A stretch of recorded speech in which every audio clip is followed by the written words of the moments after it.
Good evening, everyone. We welcome you all to Ortho TV Online. So, to introduce today's speakers and topic, I hand over to Dr. Ashok Kumar Sirohi. Thank you, Dr. Niraj. Good evening, friends. New Year greetings from UTTARANCHAL Orthopaedic Association. Welcome to the first symposium of the year.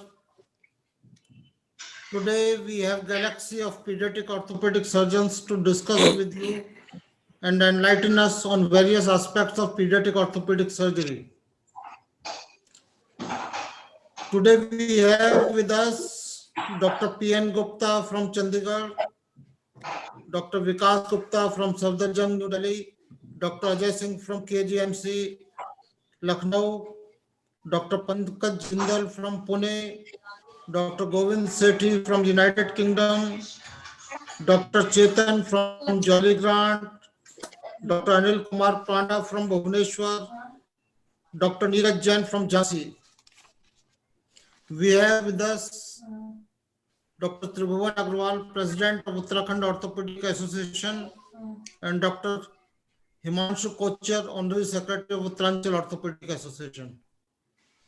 I welcome you all on my behalf and on behalf of Uttaranchal Orthopaedic Association, sir. I give my sincere thanks to Dr. Ashok Shyam and Dr. Niraj, our Chief Coordinator and Technical Support for Ortho TV. I would now request our President, Dr. Tribhuwan Agarwal, for a welcome address. Dr. Tribhuwan. Good evening. Good evening, seniors, faculty, delegates. I welcome you all on this New Year evening, second day of the January. I welcome you all on this a series of symposium going on from the Uttaranchal Orthopaedic Association. I welcome firstly, I welcome our Chief Coordinator, Dr. Ashok Sirohi, and our other coordinator, Dr. Ashok Shyam and Dr. Niraj, who are giving us very much support on this platform to regularly organize the symposium. Dr. Sirohi has already mentioned the names of the speakers, but I just welcome them again. Once again, Dr. P.N. Gupta from Chandigarh, Dr. Vikas Gupta from Safdarjung, Dr. Anil Panda, Dr. Chetan, Dr. Ajai Singh from KGMC, Lucknow, my alma mater, and Dr. Niraj Jain from Jhansi, Dr. Pankaj Jindal from Pune, and our most dynamic secretary, Dr. Hemanshu Kochhar. And last but not the least, Dr. Govind Sethi, who is always there to help us in any Uttaranchal Association chapter meeting or webinar or physical meetings as well. He was being there with us in our annual conference as well. I welcome you all, sir. So now I hand over the mic to Dr. Ashok Sirohi, sir, to continue the meeting. Thank you. Thank you, Dr. Tribhuwan. Our first speaker today is Dr. P.N. Gupta from Chandigarh. Dr. Gupta, I would request you to share your screen. Dr. P.N. Gupta is alumnus from GMC Amritsar. He did his PG from PGI Chandigarh. He is presently Professor of Orthopedics at Government Medical College Chandigarh. He has 26 years of teaching experience. His field of interest is pediatric orthopedics and deformity correction. He has more than 40 publications to his credit and more than 300 conference lectures to his credit. I welcome Dr. P.N. Gupta. His topic for today is treatment of slipped capital femoral epiphysis. Dr. Gupta, sir. Please. Good evening, everybody. I hope my screen is visible to everybody. Yes. Okay. So this would be a case-based discussion, and I wish everybody would be involved. So this is a girl aged around 12 with the limp pertaining to the right hip region for the past 1 month and some pain in the right hip region for the past 1 month. The range of motion is unremarkable, except perhaps for a little abduction deformity on the right side. That's the right sided, that's the left sided hip. And what should be done? This is the same picture. The lateral view I have not included, but that is unremarkable. So, Dr. Vikas, any thoughts? Dr. Chetan? I would request a frog leg lateral view. Yeah, that we got it done, but that was unremarkable. So that is why I have not recorded. That shows something similar.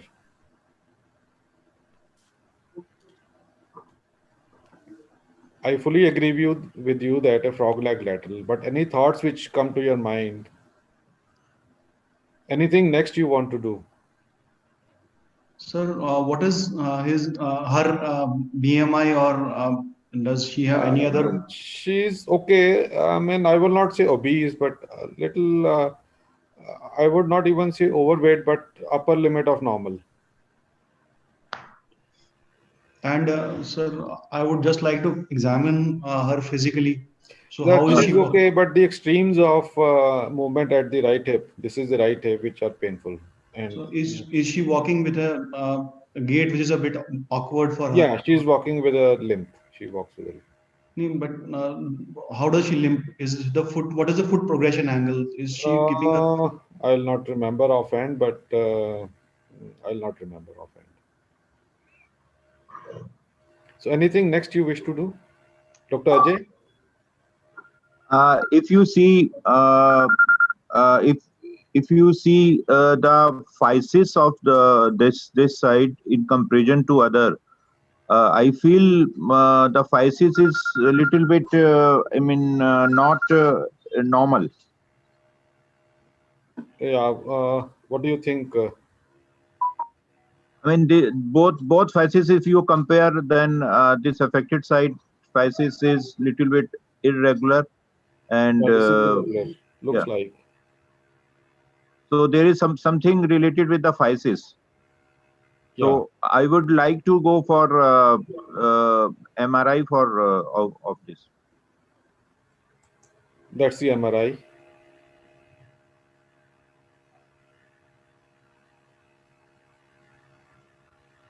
Yes. So Dr. Jain, any thoughts? There is edema. Yeah, there is Yeah. edema. Yes. There is edema here. There's edema here. Yes. Effusion is there. Edema is there. Yeah. Yes. So I'll continue. Basically, if you draw a line along the superior aspect of the neck like this, and if you draw a line, so this is something similar to a Klein's line, perhaps, and this does show a little bit of physial widening as compared to this side, a little bit of edema. So this was a pre-slip or epiphysiolysis, what you can say, or a pre-slip stage of slip capital femoral epiphysis. So what next would you do? Dr. Ajay?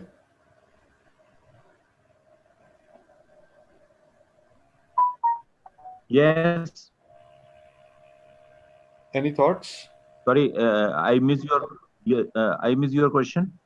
Yeah, what next will you do? This is a widening of the growth plate there, a little bit of edema. Yes. So this is a epiphysiolysis, Yes. pre-slip stage, pre-slip. In slipped capital Yeah. femoral epiphysis, this is the pre-slip. Yeah. My personal opinion would be go for the fixation, prophylactic fixation. You want to put what in fixation? One single 4 mm cannulated screw. Okay, so we advised the same. We advised the in situ pinning with the 6.5 mm screw, but the patient ran away. And after about a month or so, when the symptoms did not subside, they got this pinning done at another center.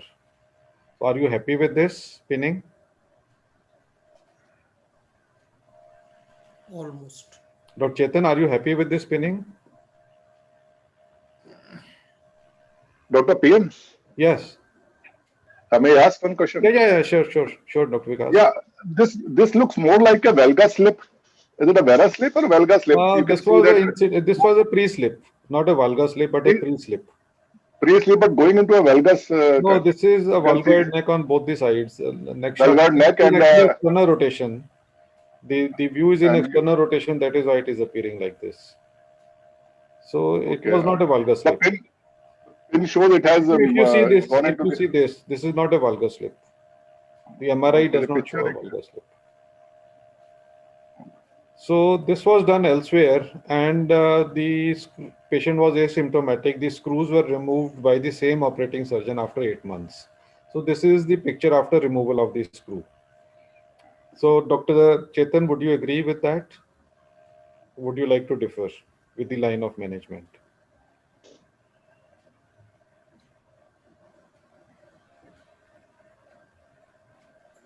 Dr. Sethi? Yeah, I think, but going back to your first question, you said, it is definitely, to me, it looks like the Klein's line on the lateral, what you saw, definitely shows it's not bisecting as it should to the epiphysis. Yeah. Yeah, this is MRI, but unfortunately, I don't have the lateral views with me right now, but they were unremarkable. Okay, I would say I would have fixed with a single screw, number one. Yeah. Coming to, is the screw adequate or not? I'd be very skeptical in confirming it's right or not because the view is only one. It's also important to have views in different rotations. Yeah, I it's agree. not uncommon for screws to go out and do chondrolysis. I can see chondrolysis happening on the other side, on the right side. This one, this is the right side. No, on this X-ray, on the X on the right. Yeah. No, I don't think so. There is a chondrolysis. I think the screws were inside, and the lateral view perhaps was not taken by the operating surgeon. So I cannot say whether the screw is right because in one view, I cannot. No, I agree with you that both the views are required, but what I have put as are representative images only. So. And when were the screws removed? After 8 months of the index surgery. Why was it removed? I do not know. Which Perhaps is not. The child was asymptomatic. So exactly, would you like to remove when would you like to remove the screws? I normally would not remove it till the epiphysis is fused, number one. I fully agree with you. I think this is one point which should be, which is a learning point in this, that the screws should not be removed till the growth plates are fused. Yeah, that's a mistake. So patient was still symptomatic and the symptoms started appearing after 1 month again. And we got a CT done and it did show that the situation fortunately was similar as compared to the first presentation, but the slip did not occur. Again, this is a widening of the growth plate. So what we did was in situ fixation again. This time we used 2 screws, and please see that we have used 32 screws. And this is a 2 years follow-up. These screws there is no chondrolysis per se. I'm sorry about this poor quality X-rays, but the lateral was unremarkable. That is why I have not included the lateral. So the lessons learned from this is that do not remove the screws prematurely, and one has to wait till the growth plate fuses. And I gather you used the orthogram when you did it second time. Yes. This is because these are screws which are a little sharp at the end. These are Zimmer from the house of Zimmer. So that is why we used the arthrogram, and in all the views, we saw that the screws are inside. And it doesn't go into the joint to call chondrolysis. Yes. And if they penetrate the joint, then there are very high chances of chondrolysis. Because especially in your case, it was just a subtle slip or, pre-slip, what do you call it? Pre-slip. And in a patient where the slip is more, it's very difficult. These are not to be. Yeah, these are difficult. So I will come to that. So this is a child, 12 years old girl with a unstable slip. This was she had actually symptoms for the past around few months, and the symptoms she stopped walking for about 2 weeks from the presentation. This side, right? So this is the left side. So we diagnosed it as stable on an unstable slip. So initially, Is the she child had symptoms for around 8 months or so. He continued walking with a limp, but for the past 2 weeks, she stopped walking. And when we got the X-rays done, this is the situation. So Dr. Vikas, Yeah, Dr. PN. yeah, yes, Now she presents with an unstable slip. I think we yes, can leave this is that the unstable unstable. or unstable. Yes, Right now she presents with unstable and most likely severe slip, yes, which is actually a very problematic situation because unstable slips have very poor prognosis, whatever yes, you may do. yes, yes. And there are different opinions, views. How do you manage? So, what is your next question? So what will you do further? Okay. Now, like I've said, that there are different opinions. I have been doing safe surgical in few of my patients with almost like mixed results, but especially unstable slips, where 50% have gone into AVN. So I'll still go for safe surgical dislocation and would fix this anatomically. Dr. Jain, You just let me finish. I okay. have done one case with a pass technique. I hope some of you know what Yeah, is yeah. pass technique. Where you with a That's you an use the anterior muscle, arthrotomy. yeah, arthrotomy, and with the finger You you just reduce gently the slip. manipulate. Yeah. Yes. So I think those who are not familiar, pass technique is much simpler, and even results are satisfactory. So, and the third option is like fixation in situ is actually impossible. Considering the type of slip, I think you cannot achieve a center position and difficult to stabilize the slip. Dr. That is Jain, my view. yeah. Dr. Jain, would you? Usually, then the open reduction is results are not that I think encouraging. So we mostly prefer the in situ. Okay. No, but this is impossible to do in situ. So what we did was gentle positioning on the table, and we were able to achieve close to anatomical reduction, and that's the intraoperative images, and these are the AP and lateral views immediate post-op. So what do you think about Dr. Jain?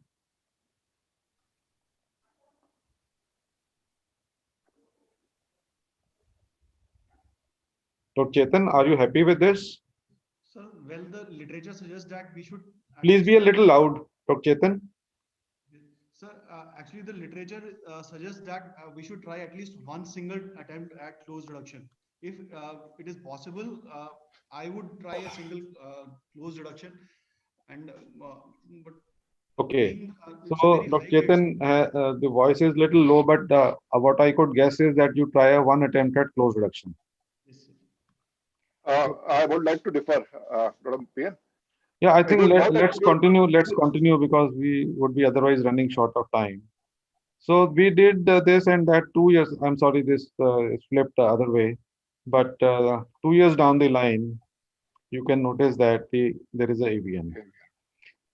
Now, if you see slipped capital femoral epiphysis, it is divided into unstable and stable slips. And unstable around 5 to 10%. And today I have chosen unstable slips. And the problem is they have very high AVN rates.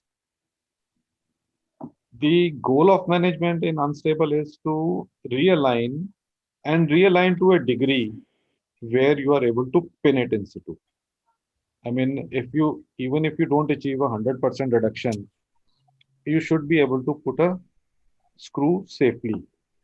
So unstable slip to realign fully or partly, stabilize and to minimize the AVN rates. So classical teaching is urgent surgery, close reduction on a fracture table plus pinning. So problem is close reduction safe? The risk of AVN, it has been seen, depends on the degree of reduction. So problem is that if you do a forceful reduction, the chances of AVN, they increase. So what is recommended is that once you position on fracture table, in a neutral position without a traction, If the slip reduces, then you pin it in that position, whatever is acceptable. If you are able to pin it, pin it. If you are not, then go in for some sort of open surgical technique, which I think we'll take up in the next case. So if you do a forceful reduction, there can be tear of the retinacular vessels.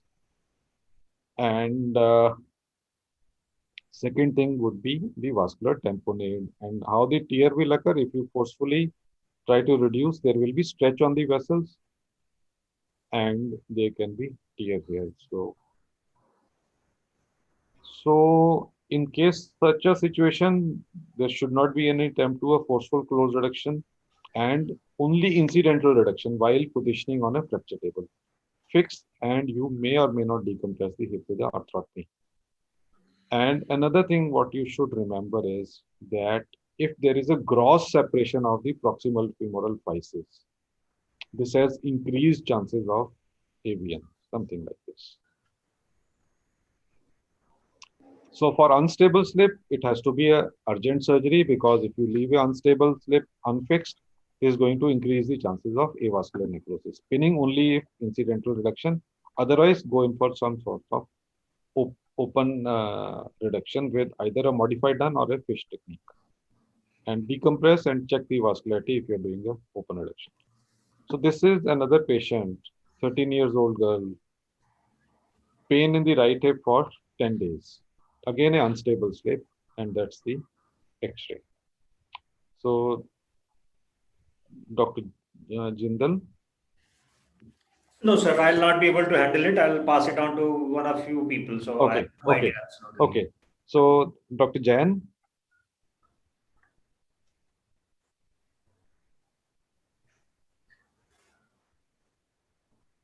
Dr. Chetan, what would you like to do? Can be managed with an in situ fixation. So in situ. Slip angle is not very high. Okay. So basically, we did a CT. This was, remember, this was a unstable slip. So we did a CT, and if you see the slip angle, it's close to 90 degrees.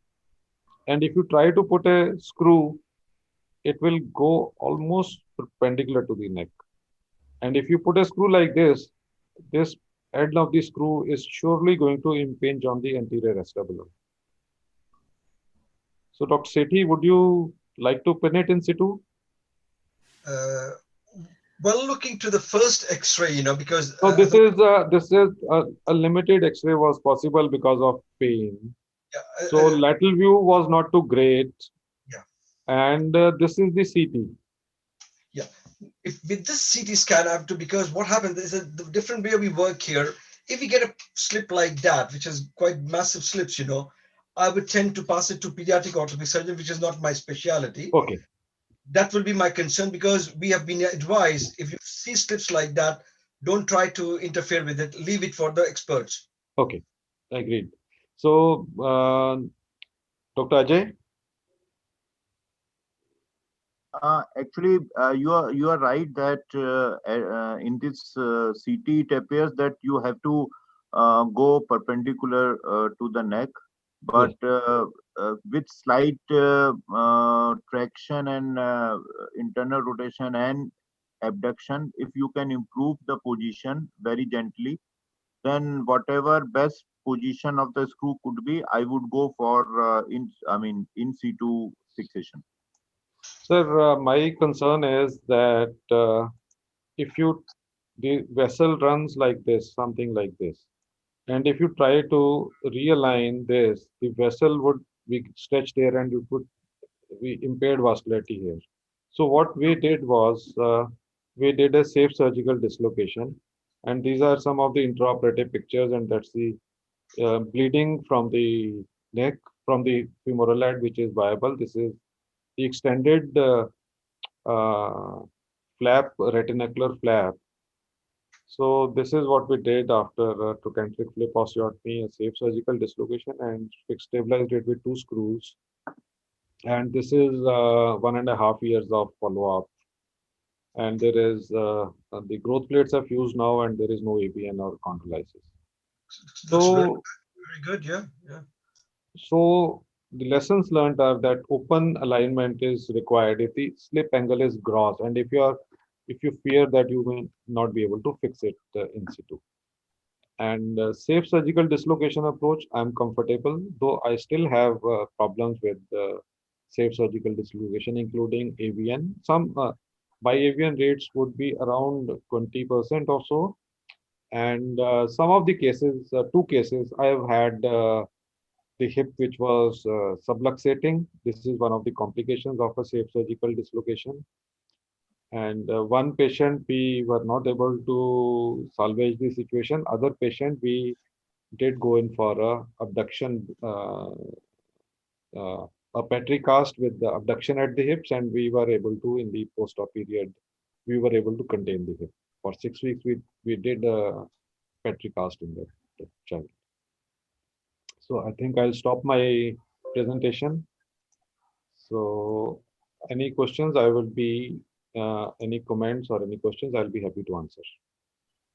Yeah, Dr. PN. Yes. Nice presentation. Just one query, like safe surgical dislocation has a learning curve. We Yes. all know. Yes, yes. So what about those who are not familiar with the safe surgical? What are the other options for unstable slips? Yeah, what you said is the Parsh technique. With the Parsh technique, where you gently sort of start teasing the femoral head and neck. But my worry with the Parsh technique is that it is something similar to a gentle close reduction. Only thing what you're doing is with a open technique. So I do not know the difference between a gentle, I mean, a little more, using a little more force with a close reduction and using a finger to do the same thing with the open technique. Perhaps one of the reasons why Parsh technique may have been successful is the decompression of the hip. Yeah. So I do not know whether actually Parsh technique really works or it is just added decompression which works. So I'm more comfortable with a safe surgical dislocation. Okay, I have done only one with a Parsh technique. I've done rather two with a Parsh technique. One did well and one went in for AVN. This is long time back. Okay. And just one comment that I think there have been comments regarding reduction. I think reduction, what is written in the literature is called serendipitous reduction, not a forceful reduction. Not a forceful reduction. I fully agree with you that it has to be, once you position the child on table, if the slip reduces by your mere positioning and keeping the foot in a neutral position, then you have to accept that. Otherwise, do not try to forcefully internally rotate. It's a sure recipe for a AVN of the head. Yeah, and the one more tip is, I think the one screw is good enough for almost all kinds of slip. You don't need two slips. Yeah, but Dr. Vikas, current concepts are that for unstable slip, you can use two screws. And the second thing is that a lot of people try to put in 16 mm screws. The problem with 16 mm screws are that thinking that all the screw threads are going to cross into the growth plate. Yeah, it has to be fully threaded. It's not. The thickness is around 10 mm or so, 10 mm, 12 mm. So you will never be able to put cross 16 mm into the epiphysis. So better to use a 32 mm threaded or a fully threaded cannulated screw, which has a better stability, and in case you require to remove it, it is easier to remove. Yeah, with reverse cutting threads. Sir, I have with reverse cutting thread as well. Yes. Sir, I have one comment. Are you able to listen? Yes.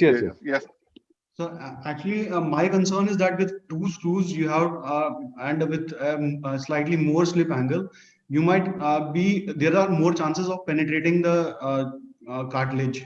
Yeah. So then the chances of chondrolysis might increase. Yes. So I also prefer only one screw. No, Dr. Chetan, current concept, if you see the literature, is that if it is an unstable slip, if possible, put in two screws, if possible. Because there have been instances, though not in my series, a lot of times I put a single screw, but there have been instances where by putting a single screw, the slip has progressed and the screw has broken. So this is stable slip, single screw. Unstable slip, aim for two screws, but if you are able to put two screws, good. If you are not able to put two screws, put in a single screw. Thank you, sir. Thank you very much. The very good lessons learned by these three cases. Now I would invite Dr. Vikas Gupta. He is an alumni of Central Institute of Orthopedics and Safdarjung Hospital. He did his fellowship in Hong Kong and Italy in pediatric orthopedics and Elizaro.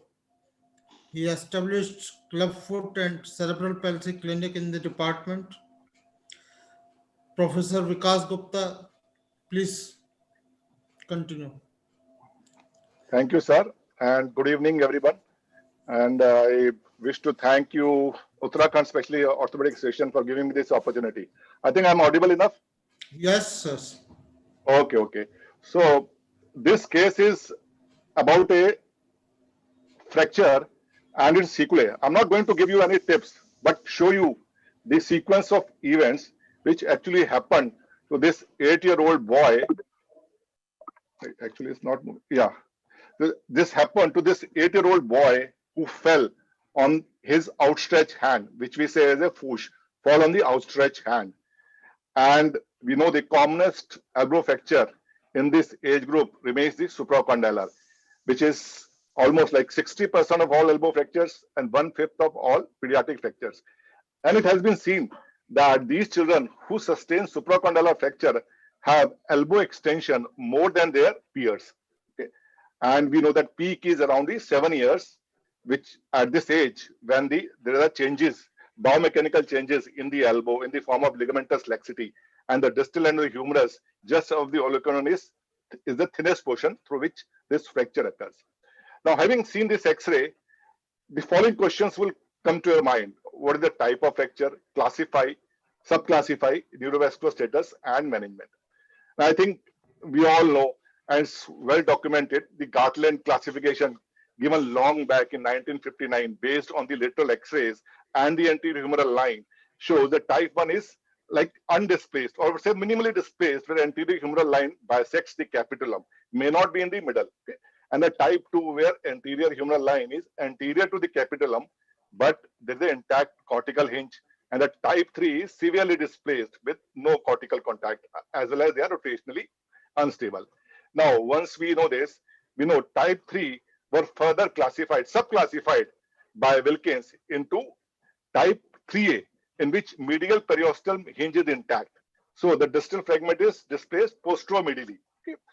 I'll tell you why this is important to know. And the type 3B, which is unusual, with lateral periosteum hinges intact with a posterolateral displacement. Now, why? You're wondering why we should know whether type A or type B, because the intact periosteum should be like our friend, like an assistant, because in a usual posteromedial type, the intact posteromedial periosteum actually on flexion and pronation gets tensed. And when it gets tensed, it closes the gap. So you have a closure of the gap while doing close reduction. So you must know the displacement posteromedial or posterolateral. Now, most of our junior surgeons or our younger colleagues fail to check this motor, sensory, and vascular examination, which is a difficult part in a injured, apprehensive child. But we have two easily remembered signs like thumbs up and OK, which reliably helps us to assess all the nerves of the upper limb. And you must know the discrete areas, sensory areas of radial, ulnar, and medial nerve and you should also, and more important is you should actually document to avoid any late false implications. So motor sensory examination is equally important.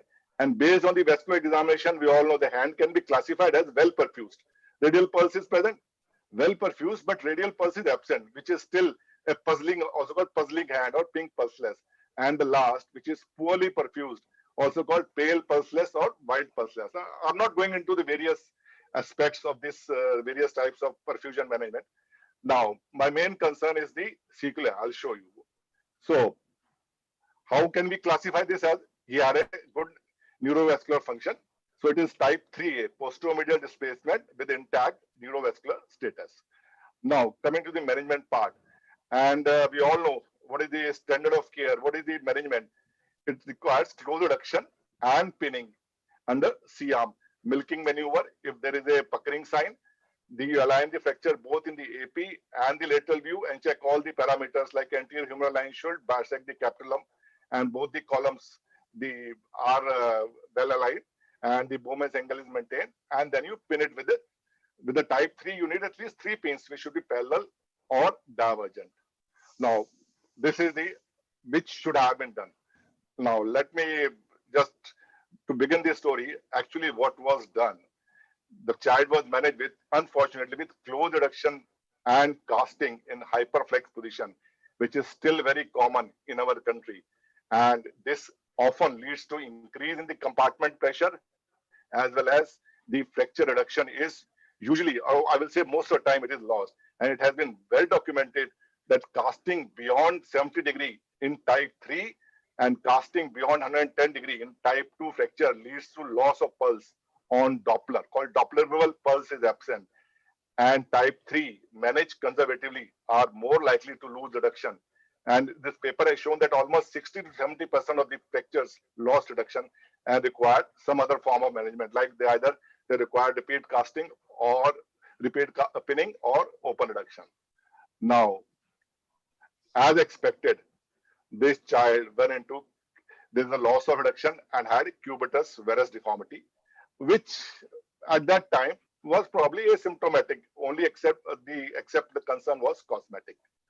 So now to go ahead, he came, he presented 2 years at a different hospital at the age 10 with this X-ray and was advised supracondylar osteotomy. Okay, so he underwent supracondylar dome osteotomy.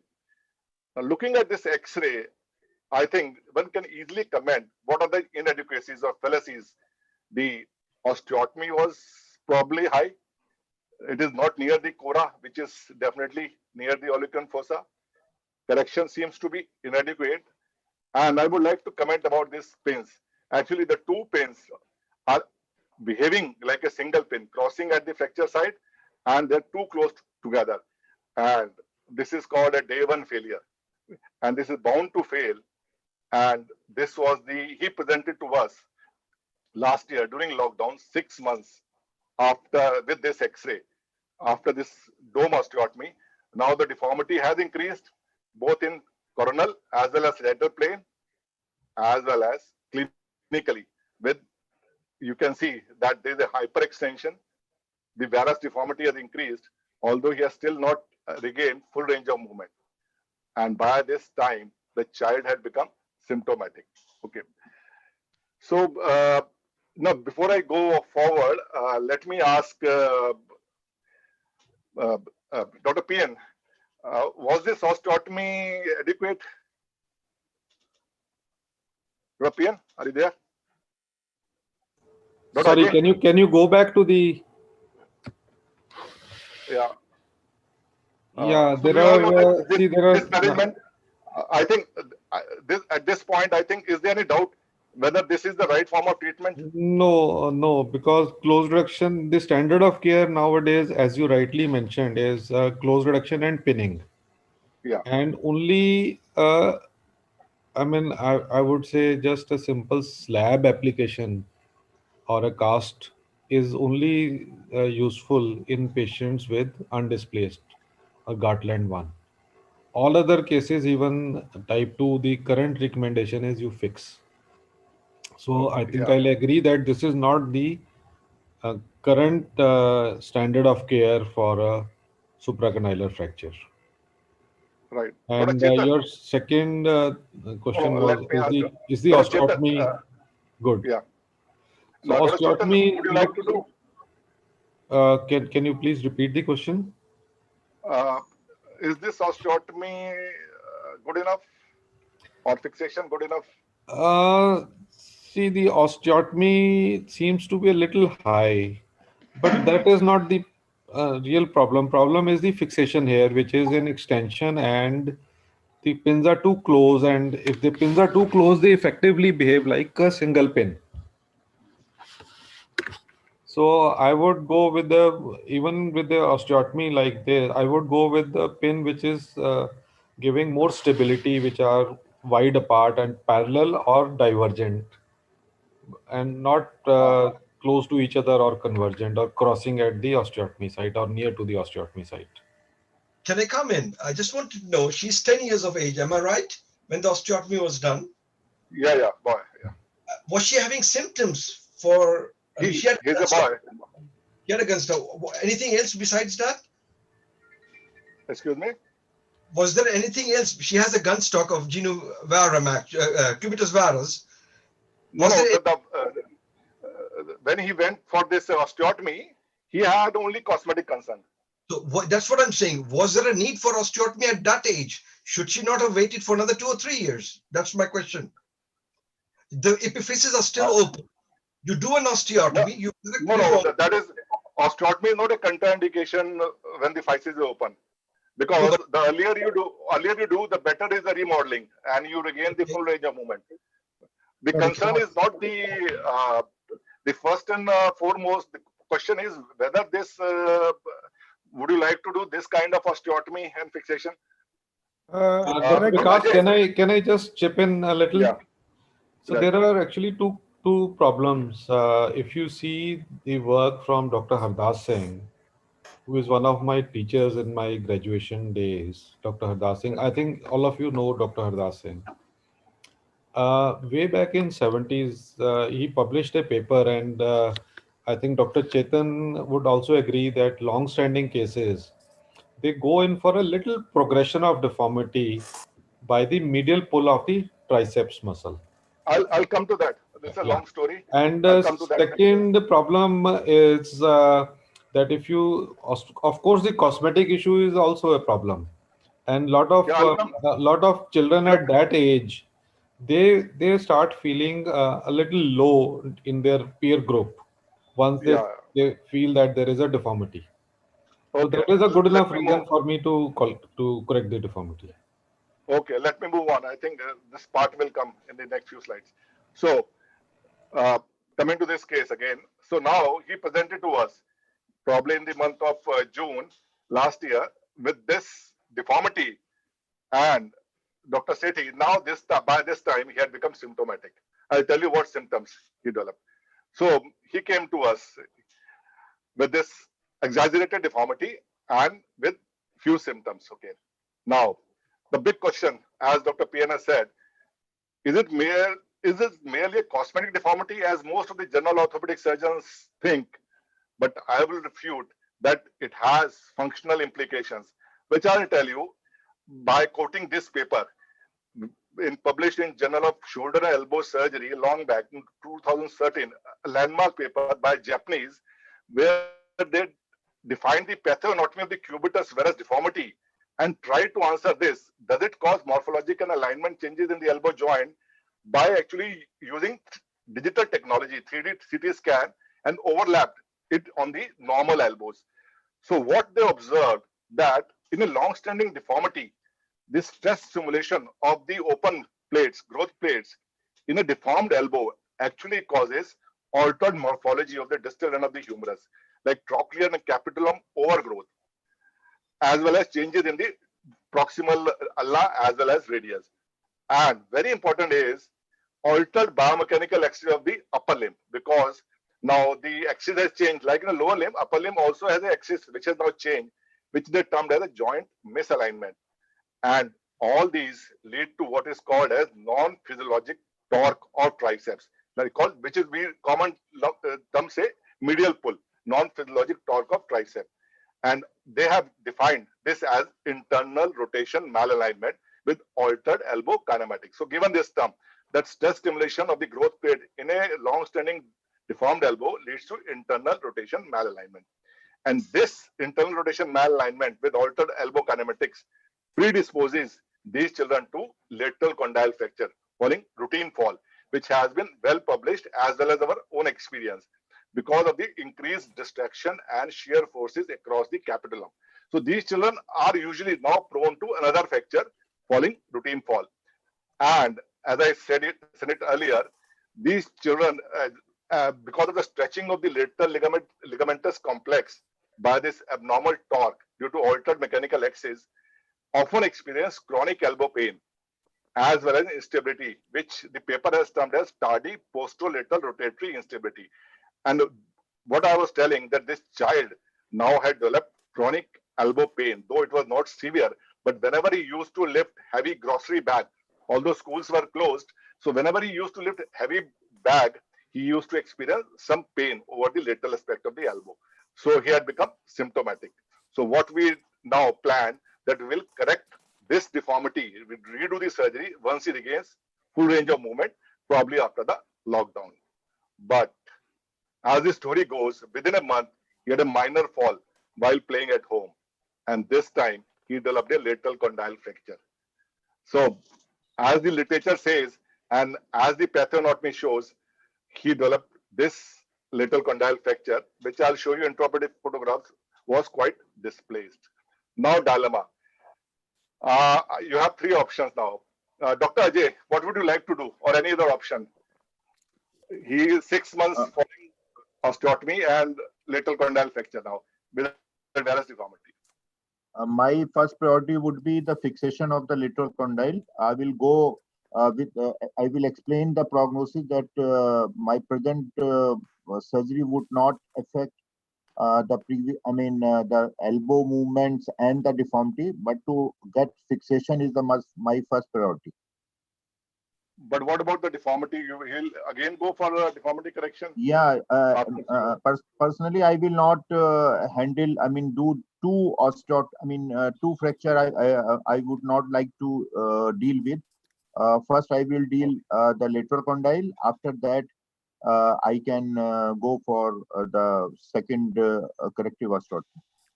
Okay. Dr. Vikas, can you show the X-rays once again? The last X-ray. Yeah. Okay. Can you zoom it a little?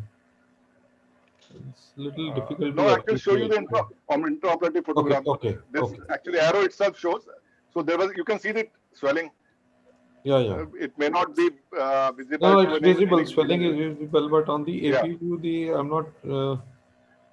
I'll show you the intraoperative photograph. Okay. So, Dr. Chetan, what is your viewpoint? So my viewpoint is same as yours, but in what I face in my practice, is that sometimes I also wanted to ask you also. So sometimes what we see is that there's a medial side growth arrest in the distal humerus with cubitus varus deformities. Yeah. So in those scenarios, how do you counsel the patient? So there are very high chances that after doing a osteotomy, corrective osteotomy, the deformity might reoccur.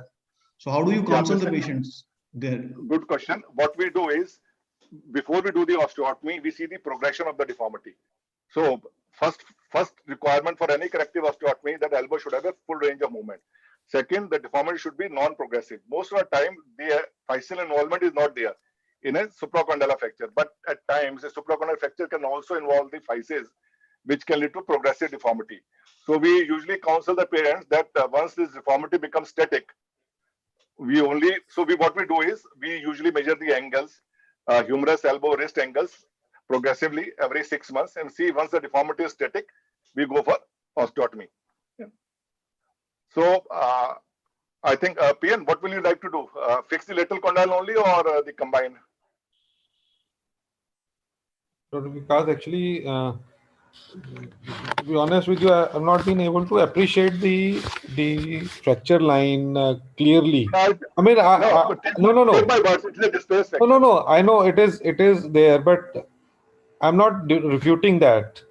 My only thing is I need to know how big is the metaphyseal fragment. Actually, that is what I meant. I'm not able to appreciate the thickness of the metaphyseal fragment here. So if the metaphyseal fragment is large enough,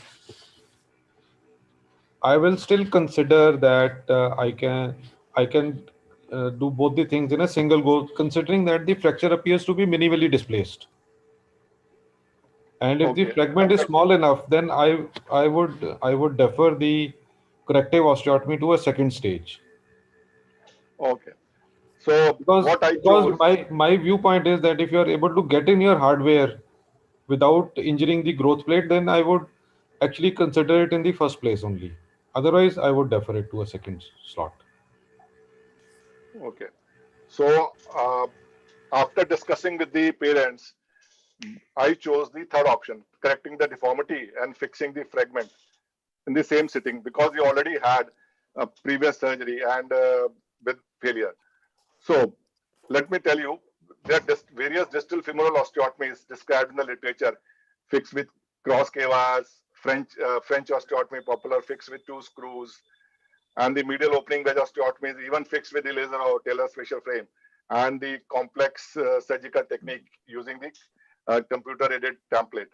So what we have been doing for last almost 10 years is the step cut translation osteotomy.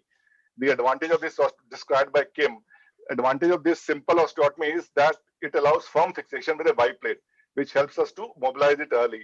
And the osteotomy can be done near to the cora, just above the olecranon fossa, and is suitable as well as for varus as well as for valgus. So our experience has been very good, and we subsequently published this in the journal. Now, what we usually do in this, we plan the template using you can plan it using a simple even goniometer, or we use a Bone Ninja software for deformity correction, humerus, elbow, wrist angle, both on the normal and the abnormal side. So what we get is, we get a template, that is amount of correction, which we place it on the proximal humerus, and we cut it according to this template and temporarily fix it with the K-wire. Okay. So to see whether the correction has been achieved, and then we fix it with a Y plate, and we allow early mobilization by 2 to 3 weeks. So in this case, these are the photographs. Dr. PN, can you see? This fragment was quite displaced. And this was the osteotomy done first. Yes, yes, What it looks like. Now, how big is the fragment? How big is the metaphysis actually? Quite big. You Can see you the fragment was just quite point big. out where the metaphysis? This fragment was Okay. actually Oh here. yes. It was Yes. quite big, and Okay. though X-rays were not very clear because of the pain, and because the dilemma was to fix the osteotomy, this fragment first, or do the osteotomy. So what we thought, that fixing the fragment first might get loose while doing the manipulation. Well, so we chose to correct the deformity first and fix the fragment later on during the same sitting. And I'll show you the X-ray, post-op 6 months X-rays. This is the X-ray, final X-ray, and this is the correction. Okay. So the slight, actually, it's fully corrected, but maybe that slight valgus is not there as there on the other elbow, but quite satisfactory result. So just to what lessons we have learned in this long story, that close reduction and pinning remains the standard of care for type 3 suprapendular fracture, and there should not be any doubt. There is no role for conservative treatment, which most of the surgeons have been doing or had been educating. And cubitus vera should not be considered merely a cosmetic deformity. So it has long-term functional implications, like you have seen in this child, and we have many other cases where children have come with a lateral condyle fracture. Early corrective osteotomy might prevent or actually prevents eventual complications. As just to tell Dr. Sethi that you have a better healing, faster recovery, but our cutoff age is usually 5 or 6. We don't do it before that. And the osteotomy, the more important thing is it should have a stable fixation, not like flimsy K-wires. Sometimes I feel pity that how can you stabilize a humerus, you're creating a fracture in the humerus and fixing with the 2 K-wires. You should have a stable fixation with early mobilization, but goal should be both cosmetic and well as the functional. So this is the last slide. Just to conclude, there is more than just a crooked arm. So incidentally, all these 3 children were studying in the same class, and they came with their parents one day, just 2019. And this is the post-op correction. So all are happy and have a good cosmetic as well as functional result. Thank you.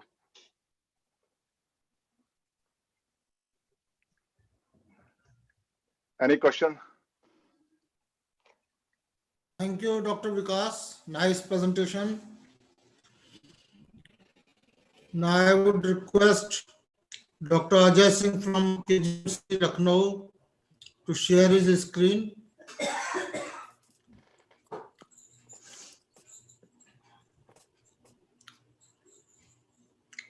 Dr. Ajai Singh is Professor Head Department of Pediatric Orthopedics at KGMU, Director, Inducen, Academic Council for Emergency Traumatology, and many more first to his credit. Today, he will be speaking on neglected clubfoot. Thank you very much. At the outset, I'm really grateful to the Uttaranchal Orthopedic Association for giving me this opportunity. I would like to share some of the evidences to approach the management of neglected CTV. I have used the term neglected CTV. Many people with object to this term to be used, but in common practice, we still use this word, and I would like to share my views.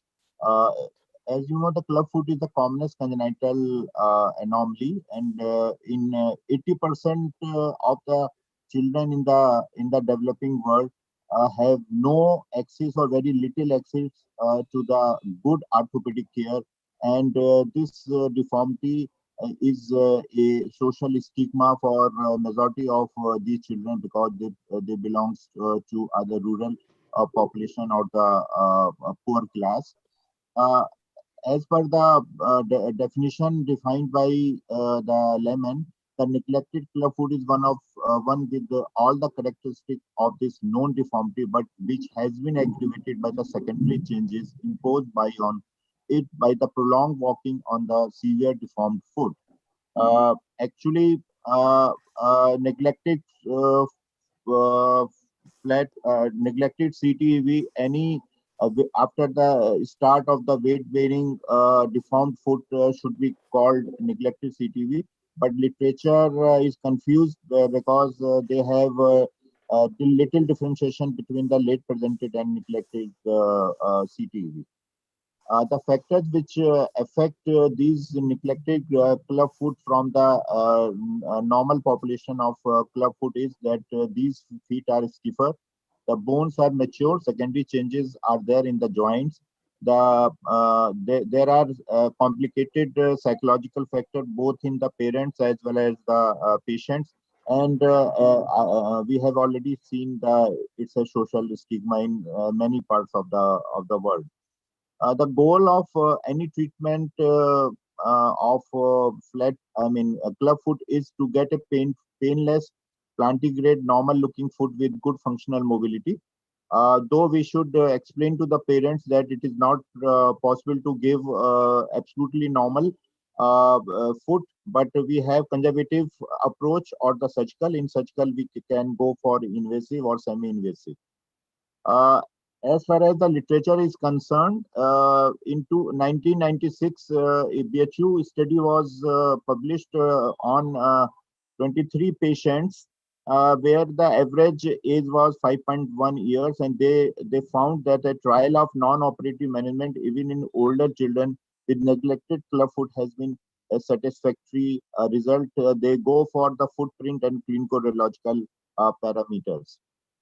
In 206, this Gaina published this report that the Ponseti method potentially is successful. The children over 4 years and the patient in this study required an average of 12 casts and wore the this braces until the age of 10 years. This Uganda Clubfoot project was published by Norgrove, and this study was conducted between 1996 and 2002. They observed that the more than 90% feet successfully correct with the decreased surgical interventions. Two more in 2006, two more studies were published, one from Israel and other were from the Turkey, and both favors the conservative Ponseti method to correct these clubfoot in neglected, so-called delayed presented or neglected clubfoot. And this in 2009 from Egypt, this study was published, and they found that the Ponseti method in older age infants with idiopathic clubfoot is a effective method of treatment, though it was not a true presentation of neglected because they collected only infants. This 2010 study was published from AIMS Delhi by Dr. Shah Alam, and they found their results in 25 feet, and the mean age of the treatment was 8.9 years. They followed for around 5 years, and they found that around 87%, 85% had full correction with, but 24% were the recurrence. But they have not mentioned number of plaster and the duration of the treatment. So the question is, how often does the paucity management fails and the operative correction is necessary for these deformities? The success rate depends on the degree of stiffness of the foot, the experience of the surgeon, and the reliability of the family, because their cooperation is very, very important. In most of the situation, if everything favors, then the success rate can be expected up to 95%. Various workers has reported the success of Ponseti, but there is a debate that sometimes these are not very cost effective, because number of plaster are more, the chances of stiff foot are higher, they say, because to correct a rigid bony change, sometimes they manipulate with force, though it is not recommended. But if force is applied, then the forceful manipulation can damage the growth hands, and that may result into a bad, painful, stiff foot.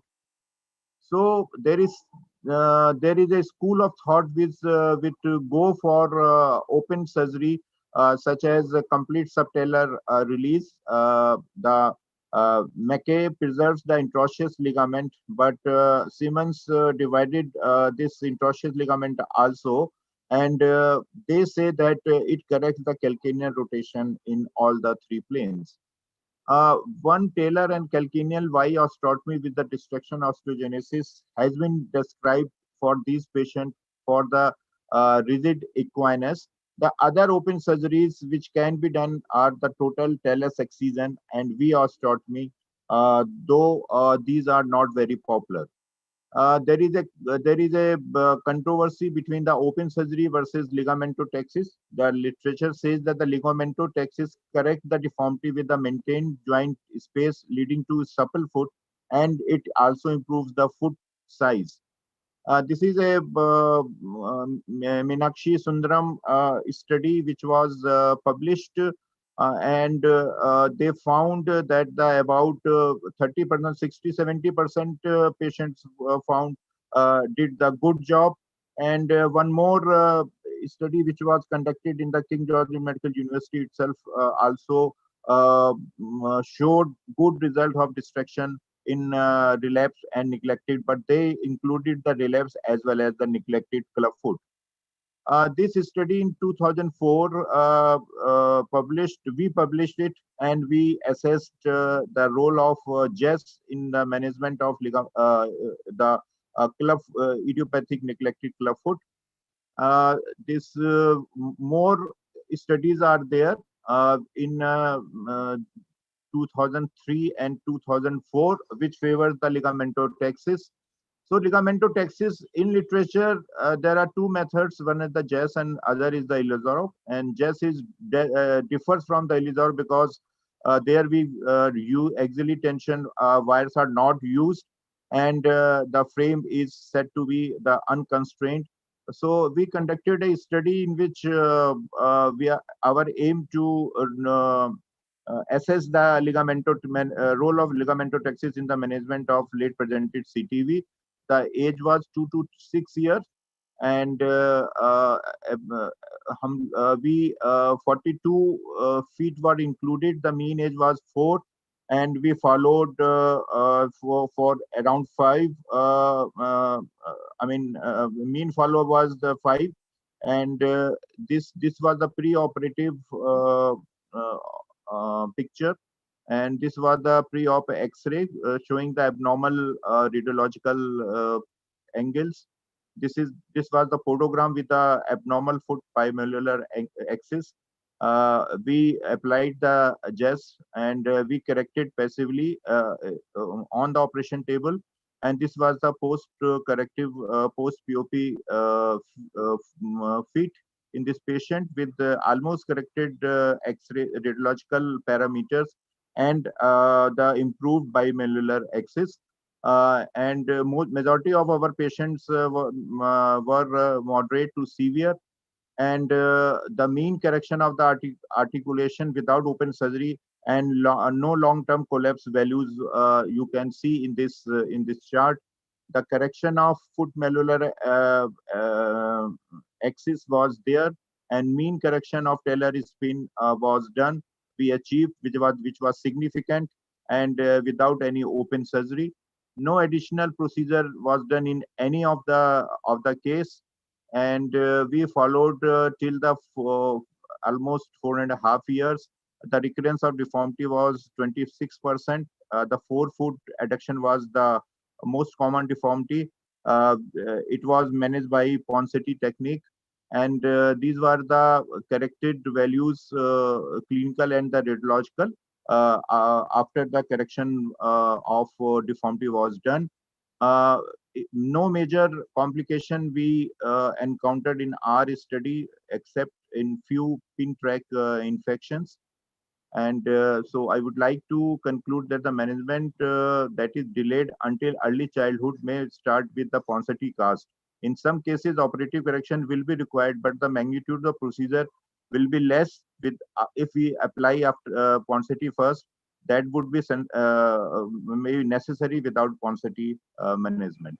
So we would conclude that this ligamentotripsis is a good alternative technique, which is less technical, easy to perform, and patient surgeon friendly. But we need more evaluation of this technique. Thank you very much. Thank you, Dr. Ajay. Any questions from the panelists? I would like to share my experience in Uttarakhand. Sir, we used to receive many kids from Bal Suraksha Yojana, and the kids you have mentioned that at a delayed presentations, the kids which have not underwent any surgery, the foot is supple. They usually get very fine correction with Ponseti castings, and it can be administered to the kids at much later age group also, and it has given fine results till date, and it's a good observation, sir. Thank you. Yeah, Dr. Ajay, can I comment? Yes, sir, please. Yeah. So I fully endorse what Dr. Ajay has presented, that Ponseti remains the standard of care even in a neglected clubfoot. And like him, we have a good number of cases which I even presented in overseas conference, that actually the neglected clubfoot is a heterogeneous group. And if they are not touched, most of them are usually supple and respond well to Ponseti method. The only thing is you must know that you should have patience, and parents must be adequately counseled that the casting will take more time, but most of the time it will get corrected, and you will require minor surgical procedures like fasciotomy or other surgeries, tendon transfers. So one more thing which I have learned over time, that if you give the cast in 90-degree flexion as you give in a non-virgin club foot, the children would have disability in walking, difficulty in walking. So what I have learned, and after discussing with other senior surgeons, that in an older child, better to give a cast in extension or 5-degree knee flexion. You achieve same amount of correction and the children are able to walk. So limiting a child's mobility has a deleterious effect on the social, economic, as well as the emotional aspect of the child. So I think this was well presented, and you must go for Ponseti. Thank you.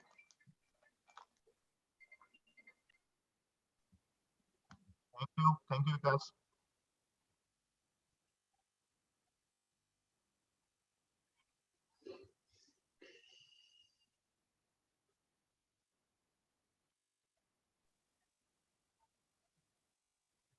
Dr. Ashok?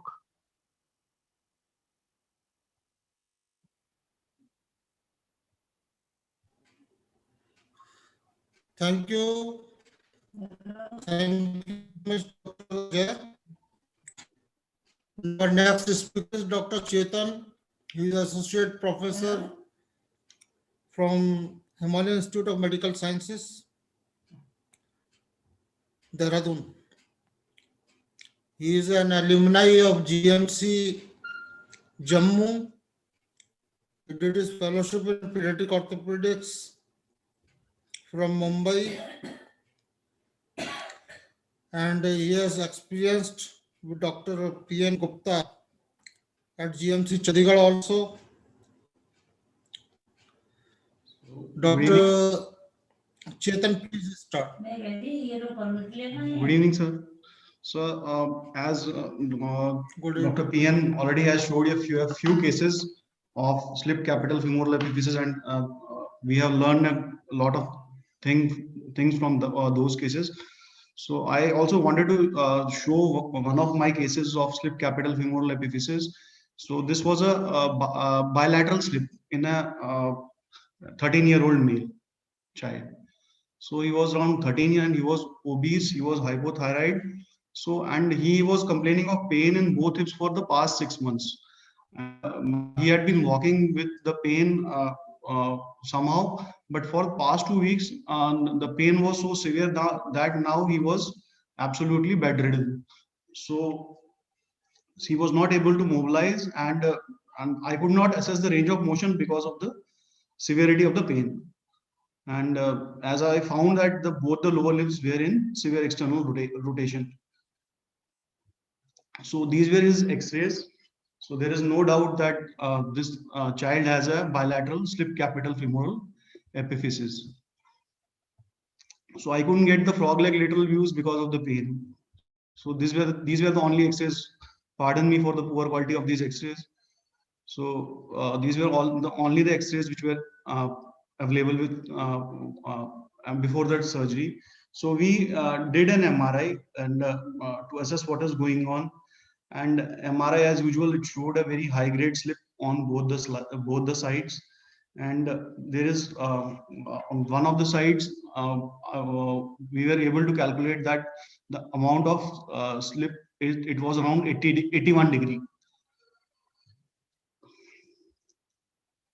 So now I would like to ask the panelist, what would be the next management line of management in this child? Okay, then I think I can just join in here. My first thing would be this looks, as per the history, this looks like a acute on chronic or a unstable on a stable slip, right? Yes. So my first thing would be just position the child gently on a fracture table in the foot with the foot in neutral rotation. And if you are able to achieve some sort of reduction which is pinnable, I would pin it in situ. You said 13 years old child, and sort of go in for a delayed subtrochanteric corrective osteotomy. If not, then I would consider a safe surgical dislocation and an open surgical alignment.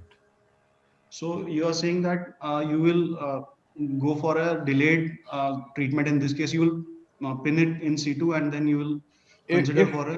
If by mere positioning on the fracture table, the slip angle reduces to maybe around 30 degrees or so. If it is pinnable, to me this is not pinnable. It's very, very difficult to pin.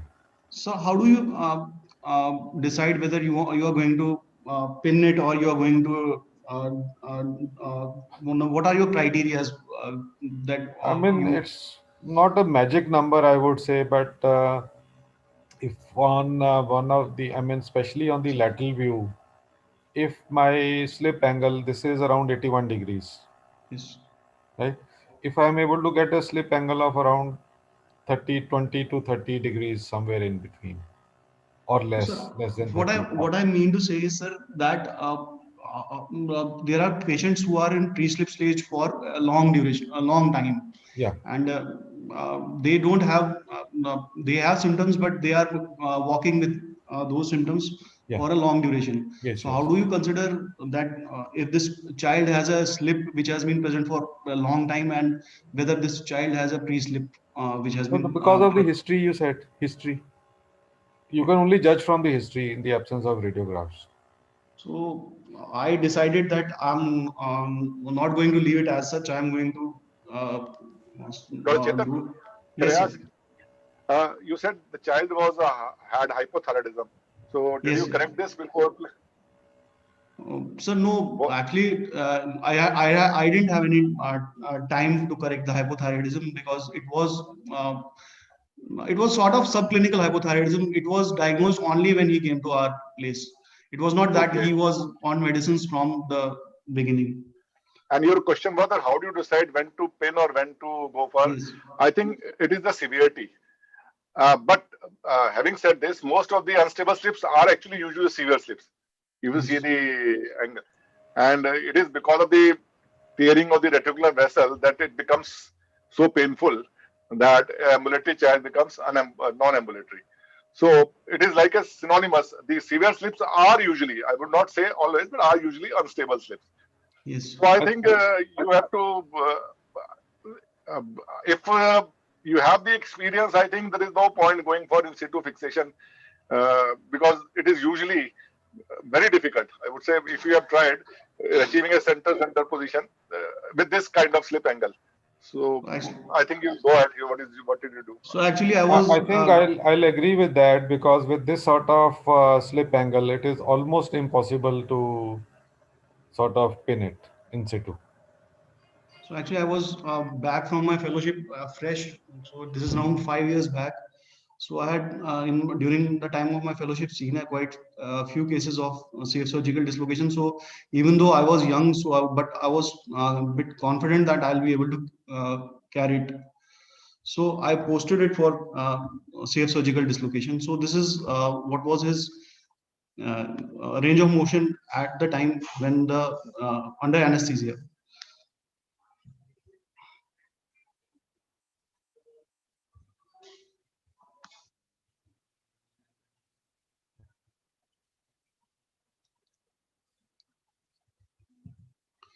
So I used a radiolucent table, positions the patient in the lateral decubitus position.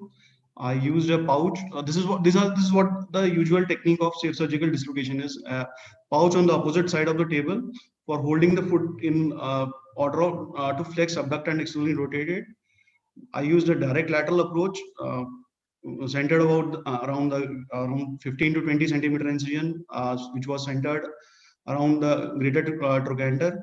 Use the Gibson interval, which is the interval between the most anterior fibers of the gluteus medius and the most posterior fibers of the gluteus maximus, and did a digastric trochanteric flip osteotomy with an oscillating saw. So this is how I position the patient. So this pouch is in the front. There is a bag. There is a bolster between the two legs in order to give a figure of 4 position when I flex, abduct, and external rotate it. And this is the position of the foot at the time of the dislocation. So this is what is to be done. So these are, just a second, sir.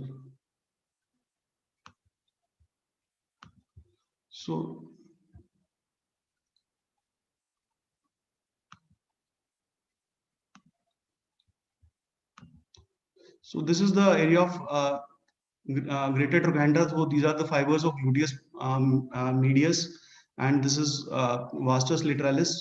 So we using an oscillating saw, we do a trochanteric osteotomy. So we have to be bit careful that the size of the osteotomy should be around 1.5 to 2 centimeters. So this is roughly the size of the bone which will separate it from the deep branch of the medial circumflex artery, which is the main vessel which supplies the reticular vessels. So we do a trochanteric flip osteotomy using the oscillating saw.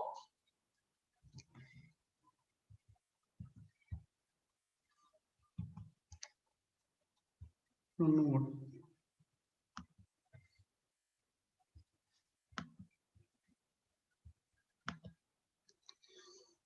Then we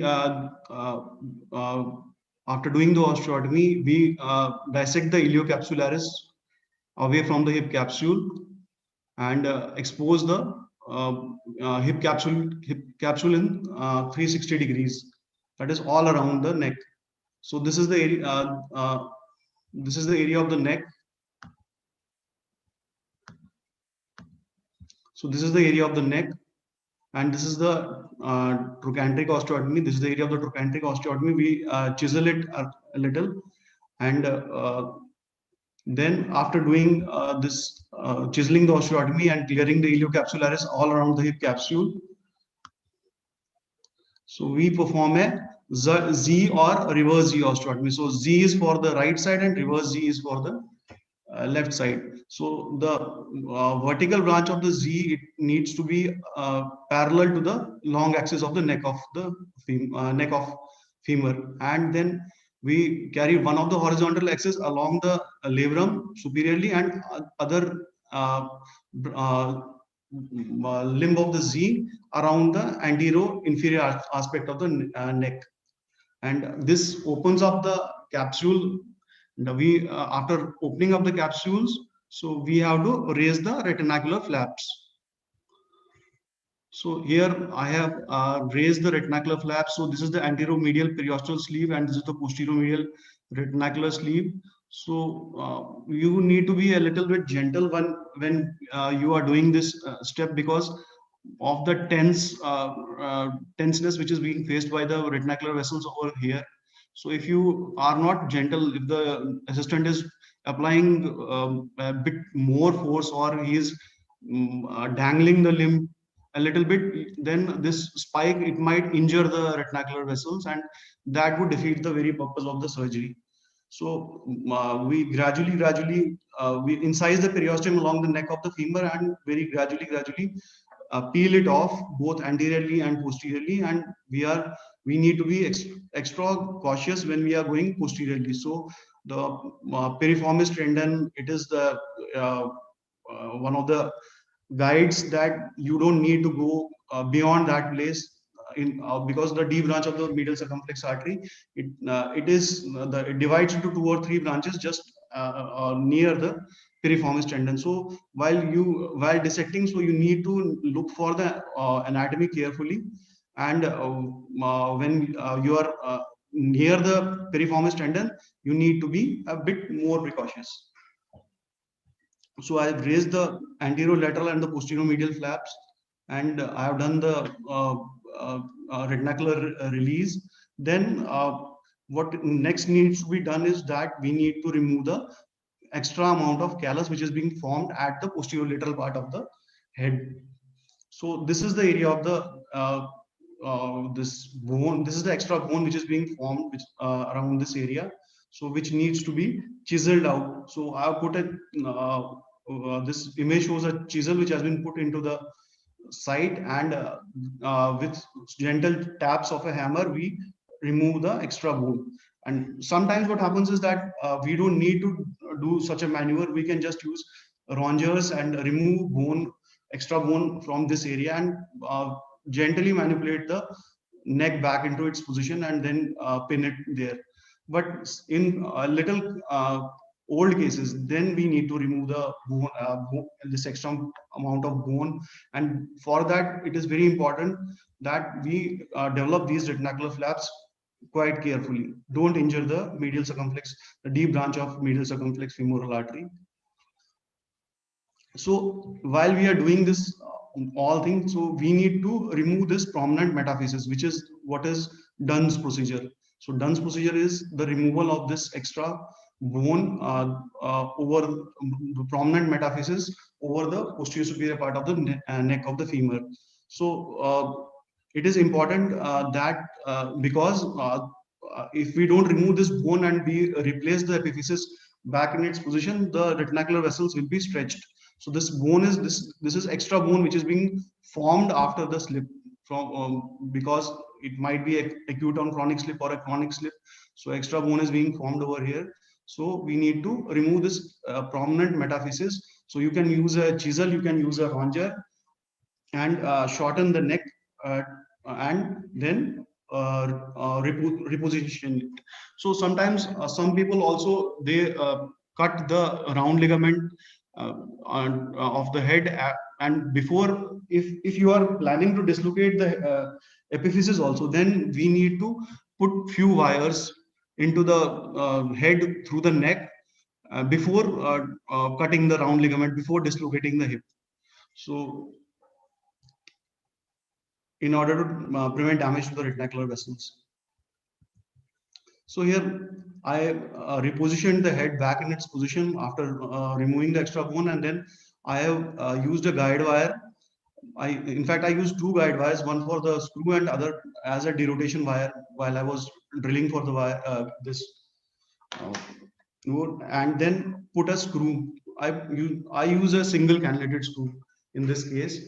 So it was 6.5 mm, 7 mm cannulated screw, and reposition the physis, and then close the osteotomy and the usual way. So one screw in the physis and two screws to fix the digastric, the trochanteric osteotomy. And these were the final post-operative images. So one side was more severely affected than the other side. So I was able to get a better reduction on the left side compared to the right side. But I did it staged. I didn't do it in a single sitting. So after 3 or 4 days, I did the other side. First, I did the more involved side, that is the left side. Then after a few days, I did the other side also.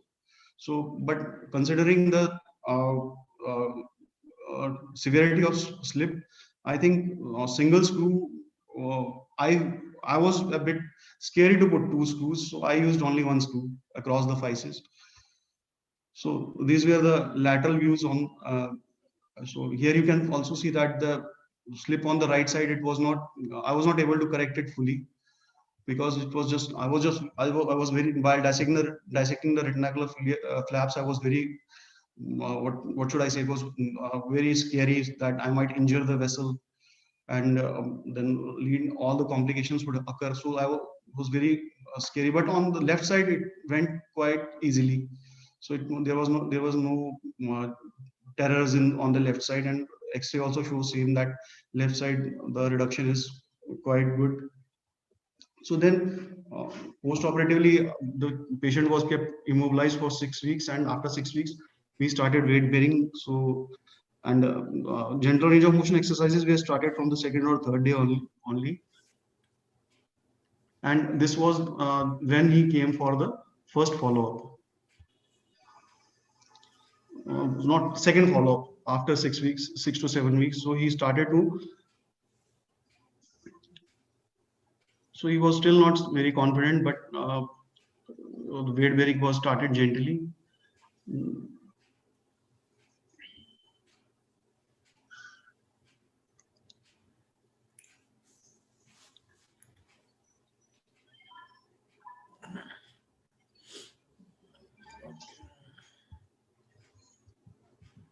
So then after around 2 years from the earlier date, so these are X-rays after the implant removal. So this was after 2 years after from the index surgery. So now we are around 5 years down the lane. So he is from Kichar.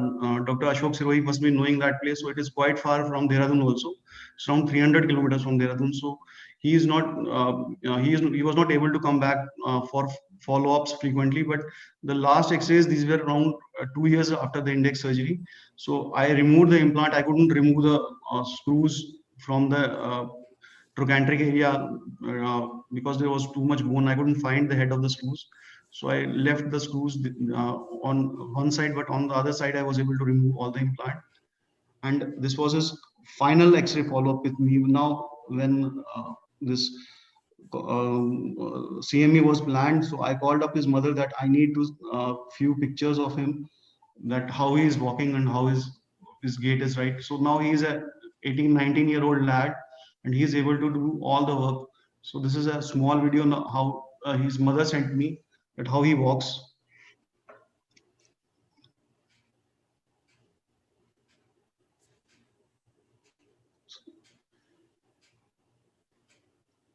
So now he is able to squat also. So I gauge the result to be good because now, as his mother told me that he has no residual pain, he can climb stairs, he can he practice. He is not that prolific a sports person, but he can he cycle uses a bicycle to go to his that college. So then coming to the learning points, so the from this case that the goal of surgery is pain relief and maintenance of epiphyseal femoral neck shaft angle that avoids further slip. So the acceleration of epiphyseal disease to avoid the further slippage. So the purpose of putting a screw in these cases is both that to help to maintain the reduction also, and also to also allow the physis to close. So if you use a fully threaded screw, there are chances that the physis will close early. So then controversies which might be seen in these cases, actually P.N. Gupta sir has already covered most of them. So what in situ pinning versus Dunn's procedure. So in this review of this from a journal from Journal of Children's Orthopedics, I could find that most of the members of POSNA, they opt for surgical dislocation in more severe degrees of slips. For mild to moderate slips, everyone prefers in situ pinning. And then I found this guideline, which is called Bernese guideline. So it shows that for no dislocation, that is for pre-slips, you need in situ pinning. For slip angles less than 20 degree, when physis is straight, they prefer in situ pinning. And when slip angle is more than 20 degree and physis is slope, they usually prefer as surgical hip dislocation to correct that offset. And for severe dislocations, there's no choice but doing a modified Dunn procedure. So in situ fixation, when we put a screw in, we need to be quite anterior. So that has already been discussed. So I don't need to discuss it further. So you in very high grade slips, the screw comes quite anterior, very anterior to the neck. So it is the direction of the guide wire is quite different from that what we put for the Richard screw in DHS. So, and one versus two screws, the controversy, most of the surgeons usually prefer threaded cannulated screw. Biomechanically, two screws should be a sound construct, but chances of penetration and resulting chondrolysis may increase with two screws. So that is why some of the people, they prefer only one screw. But the cons is that for very unstable slips, you might need two screws. So why surgical hip dislocation? It is technically more challenging. Complications are for restoring anatomy. We need to face these complications. But there are some studies which I found in literature that have shown that the amount of AVN with surgical hip dislocation in unstable slips, it is quite low compared to in situ pinning.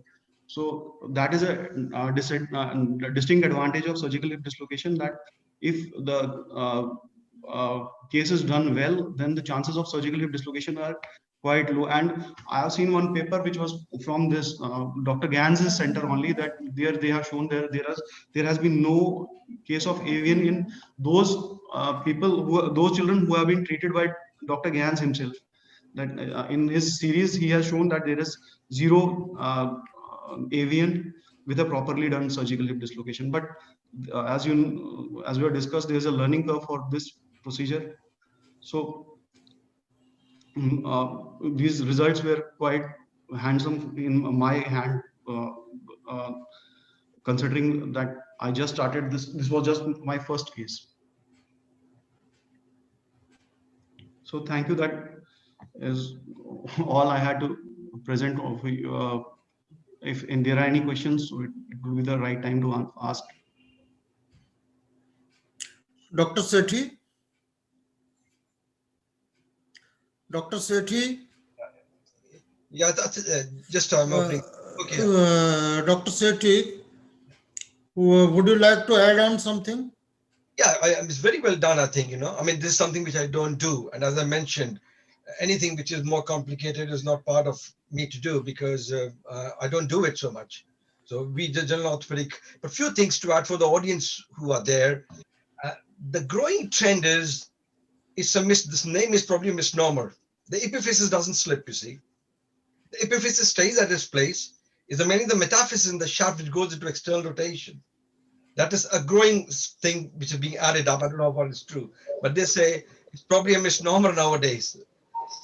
And secondly, we're doing about prophylactically. You can even do a prophylactic fixation in situ. If I can show you something, can I share a screen? If you got time, only then. Yes, yes. Okay. Hurry up. Just a couple of slides, contralateral fixation or a prophylactic fixation. There are certain patients who you should be considering. One is the metabolic disorder, patients with 3 hypos: hypopituitarism, hypogonadism, and hypothyroidism. They are more prone for this. If there's a patient who's got a family history of having a slip, and the member of the staff or the brother comes to him, if you got a pain in the hip, you can fix it. Now, this is a patient who came to the hospital with complaining of pain around the first thing was he came with pain around the knee joint of the left side. Okay, so we did the X-ray. Nothing was found to him. We went to do an X-ray of the hips. Now you can see the X-ray of the both hips. They're subtle, but he has a subtle pain around the left hip. The movements of flexion in 90 degrees and interpolation, they were restricted. Got a frog lateral, the client's line doesn't cut into it. Though the client line is best seen on AP view over here, it doesn't cut here. It does cut here, but on the lateral view, it doesn't cut.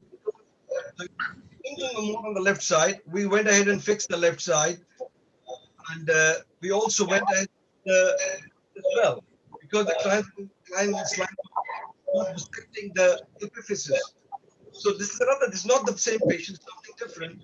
Just to warn that the patient who looks good on an X-ray looks pretty good. But if you see here, you rotated while he had a surgery done, the screws. So this is what you got into the X-ray, and then we did a CT. This is not, and it was found the screw was already out. Went ahead and had a refixation done, and that was. Sometimes you feel that you fix the screw into the right position. Over the period of time, the epiphysis grows, so don't get worried about it. So the only thing I would say is get a frog lateral. Screw position is very important. Screening, don't keep drilling. With a small amount of drill as it goes further, screen all rotations to make sure you're not gone to the joint line. That's all.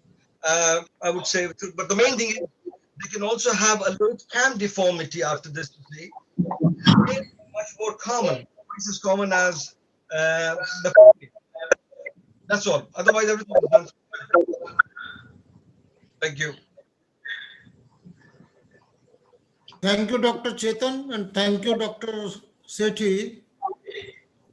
Our next speaker,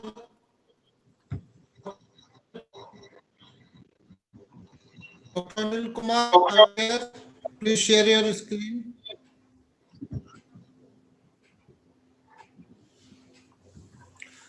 Dr. Anil Kumar is a pediatric orthopedic and cerebral palsy surgeon.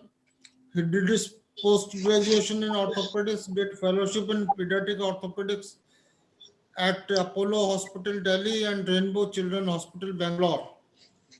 He has also worked at KGMC, Lucknow. Now he is working as a dedicated and exclusive pediatric orthopedic surgeon at Sunil Bhuvneshwar. So, His topic for today am I audible? double osteotomy. You are loudly audible. Oh, thank you so much, sir. Thank you. So, reduce your voice a little. Okay, sir. Is it fine now, sir? No, reduce it more. More. Okay, sir. Just a second. I think it's good. I think it's good. Yes, now Is it it's fine? Hello. yes. Sir, is it fine, sir? Okay. Okay, thank. I would like to thank from the bottom of my heart to Sirohi sir and to the Uttaranchal Orthopedic Association for giving me the opportunity. I am a very young as compared to the speakers. I have been trained at Ajai sir, so it's an honor for me to be beside my teacher. And also in other positions, I have been keenly observing and hearing P.N. Gupta sir and Vikas sir. So it's a great honor to be among the panel. Okay, to start with my topic is right now it's called Swami Vivekananda Classes of Research, Training and Rehabilitation, sir. So my topic is double osteotomy and double epiphysis disease for cases of severe Blount's disease. Now to introduce it. Your voice is breaking a little. Okay. Now is it fine, sir? It seems better now. Okay. You should reduce the volume a little. Is it now fine, sir? No, you reduce your. I mean, I don't think so. There is any option to reduce the mic volume. I'll just do the Your speaker volume. What you're reducing is your speaker volume. Your mic volume. Try and if it is there. Now is it fine, sir? Yeah, it's better. Actually, you are sharing your screen. You don't need to share your screen. You need to share your presentation only. Your whole of your screen is being shared. Okay. Just one second.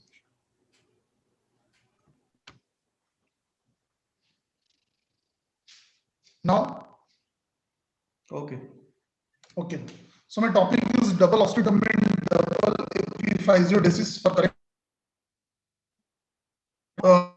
We see a lot of neglected Blount's coming to us after 7, 8, 9 years of age. So Blount's disease is a growth disorder of the posterior medial aspect of the proximal tibial physis, epiphysis, physis, and metaphysis.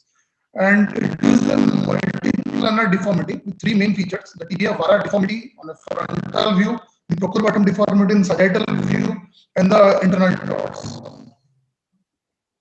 Now, the famous Lange-Scott classification, it is according to the disease progression, is classified into 6 stages.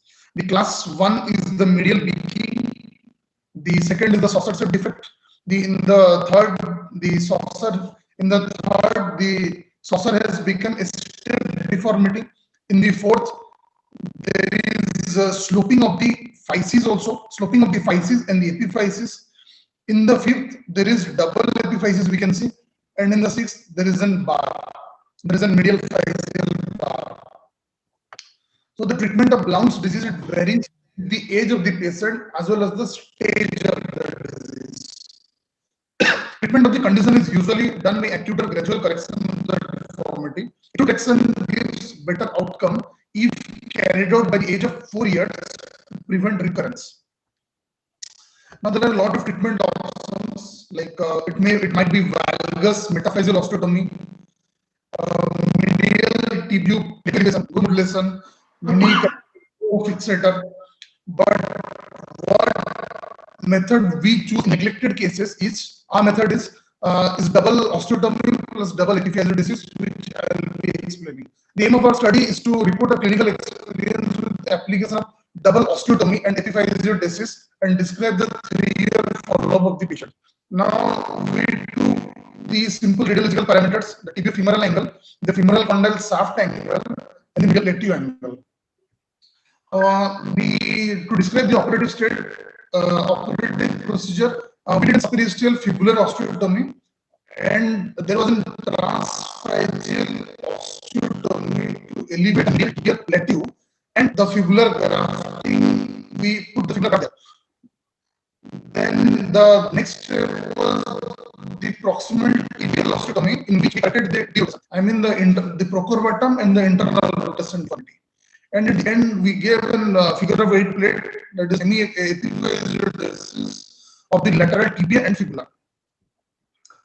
So this is a case which presents with a right-sided tibia vara of around a 9-year-old girl child.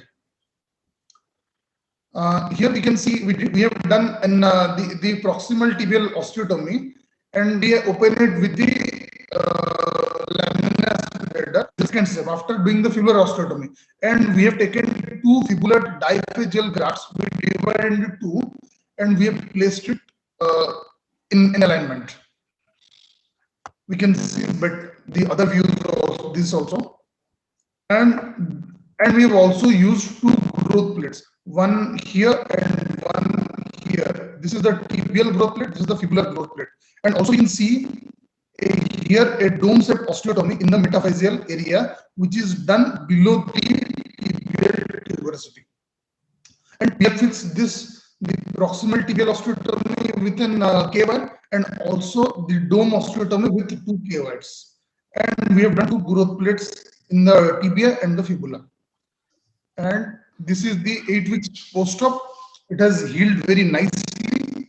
Our protocol in our center is after the post-op, we usually give anterior and we give slab, and then we come into cast. And this is the 8-week post-op. And this is 3 years follow-up, where we have removed the K-wires after 8 weeks, and the growth modulation rate remains to continue. And this is what the deformity when the child presented to us, and this is what it looks like after correction after 3 years.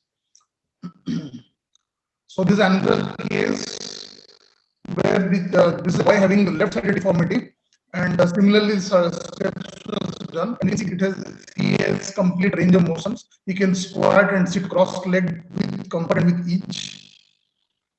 And this is after 3 years follow-up. We can see beautiful correction of the tibia vara. So our results, the mechanical, it was 30-degree pre-op, and it was post-op was 1.1 degree. V value was significant, and the tibial plateau depression angle was also significant.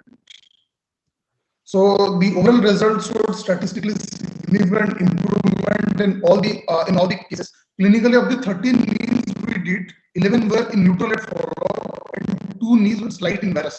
But all knees were stable at full range of motion. No limping was evident during it, and there was no pain. This technique, this is not a new technique that we have done. We have just put the lateral fibular plate, but this technique has been studied and evaluated by Storen, Houston, and the elevation of the medial proximal tibial plateau is done to restore the horizontal knee joint line. Literature has clearly demonstrated the importance of lateral epiphysis to prevent recurrence of the varus deformity with growth. That is the reason why we have put 8 plate both in the tibia and the fibula. 8, the growth model is simply 8 plate. It enables the growth and thereby allows more time for the medial aspect of the physis to recuperate from previous years of abnormal compression. If the tibia starts to demonstrate increased valgus angulation, then at that time we subsequently follow up the patient and remove the 8 plate also to have equivalent growth of both the physis. So to conclude, this technique is more user-friendly for the patient, and we therefore advocate the method for as a good management option in case of late Blount's disease. Now, this is not related to my topic, but this is in JP 19. There is another. This has came from United States in Shriners as well. They are doing a single stage double osteotomy for late presenting infantile tibia vara, in which they are doing osteotomy above the tibial tuberosity. That is the one thing I just wanted to mention, but I have no experience, and so they are doing it. This is the first study in concern of right. This is the first study to use a single stage double osteotomy performed proximal to the tibial tubercle for the late presenting infantile tibia vara for children 7 years of age or older. I'd like to thanks.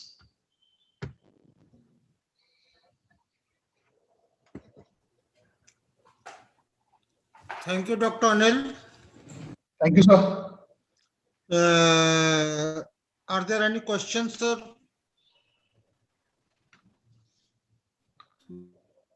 If there are none, we can go to the next topic. Dr. Niraj, Yes, sir. please share your screen. Yeah, that is there. Please share your Is it screen. visible? Am I audible to you? Everyone? Yes. Yeah. Yes, you are audible.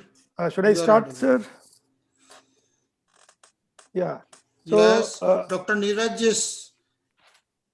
Yes, start, Dr. Niraj. All please. know you. You are saying something, sir?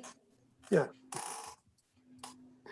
So I am really thankful, Dr. Sirohi, and all the Uttarakhand Orthopaedic Association for allowing me to share my experience about the outcome predictors in the conservative treatment of pediatric forearm fractures. My target audience is basically the general orthopedic surgeon who are doing the pediatric trauma. So in practical means, each and every orthopedic surgeon is my target audience.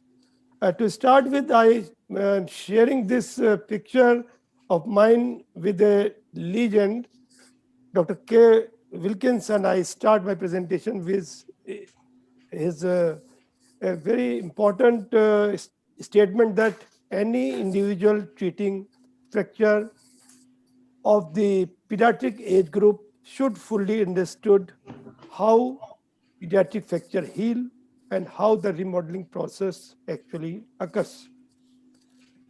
So pediatric fractures are unique and has got a very good positive point that healing is very rapid in pediatric fractures and non-union is a rare event, and they have got very good remodeling potential, but obviously there are some down points also, as the malunion is the commonest complication in pediatric fractures, and pediatric patients as well as parents quite understandably has got high expectation and very low tolerance.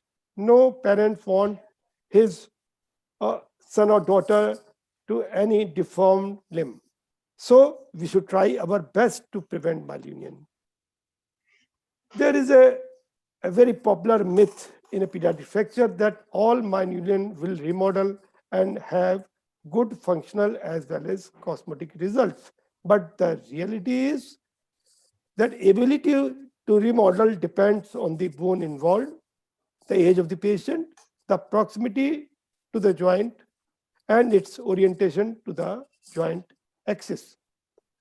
So the question is, can we prevent malunion? Yes, we can by minimizing the surgery-related factor by many meticulous and well-executed conservative treatment, by timely choice of surgical treatment whenever it is necessary. And we must have a correct judgment of remodeling of a particular fracture. So I am presenting with a case, Master V, 7-year male child. There has got history of fall at the home on 30th September. Complaint of mild pain in the left forearm. On 2nd October, when pain continued, parents who are living in a metro city consulted a orthopedic surgeon and X-ray was taken, and this was the X-ray. Here you can see a thin line, lower third of the radius, and the lateral view, there is a little bit of angulation. So doctor applied a above elbow cast in situ, you can say, as there was a hardly minimal displacement or angulation. This was the 8th day post-injury, and it is losing the position of the fracture.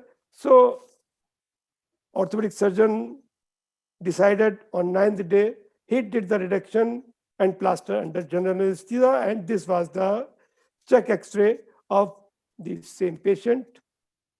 Quite good reduction, quite good position.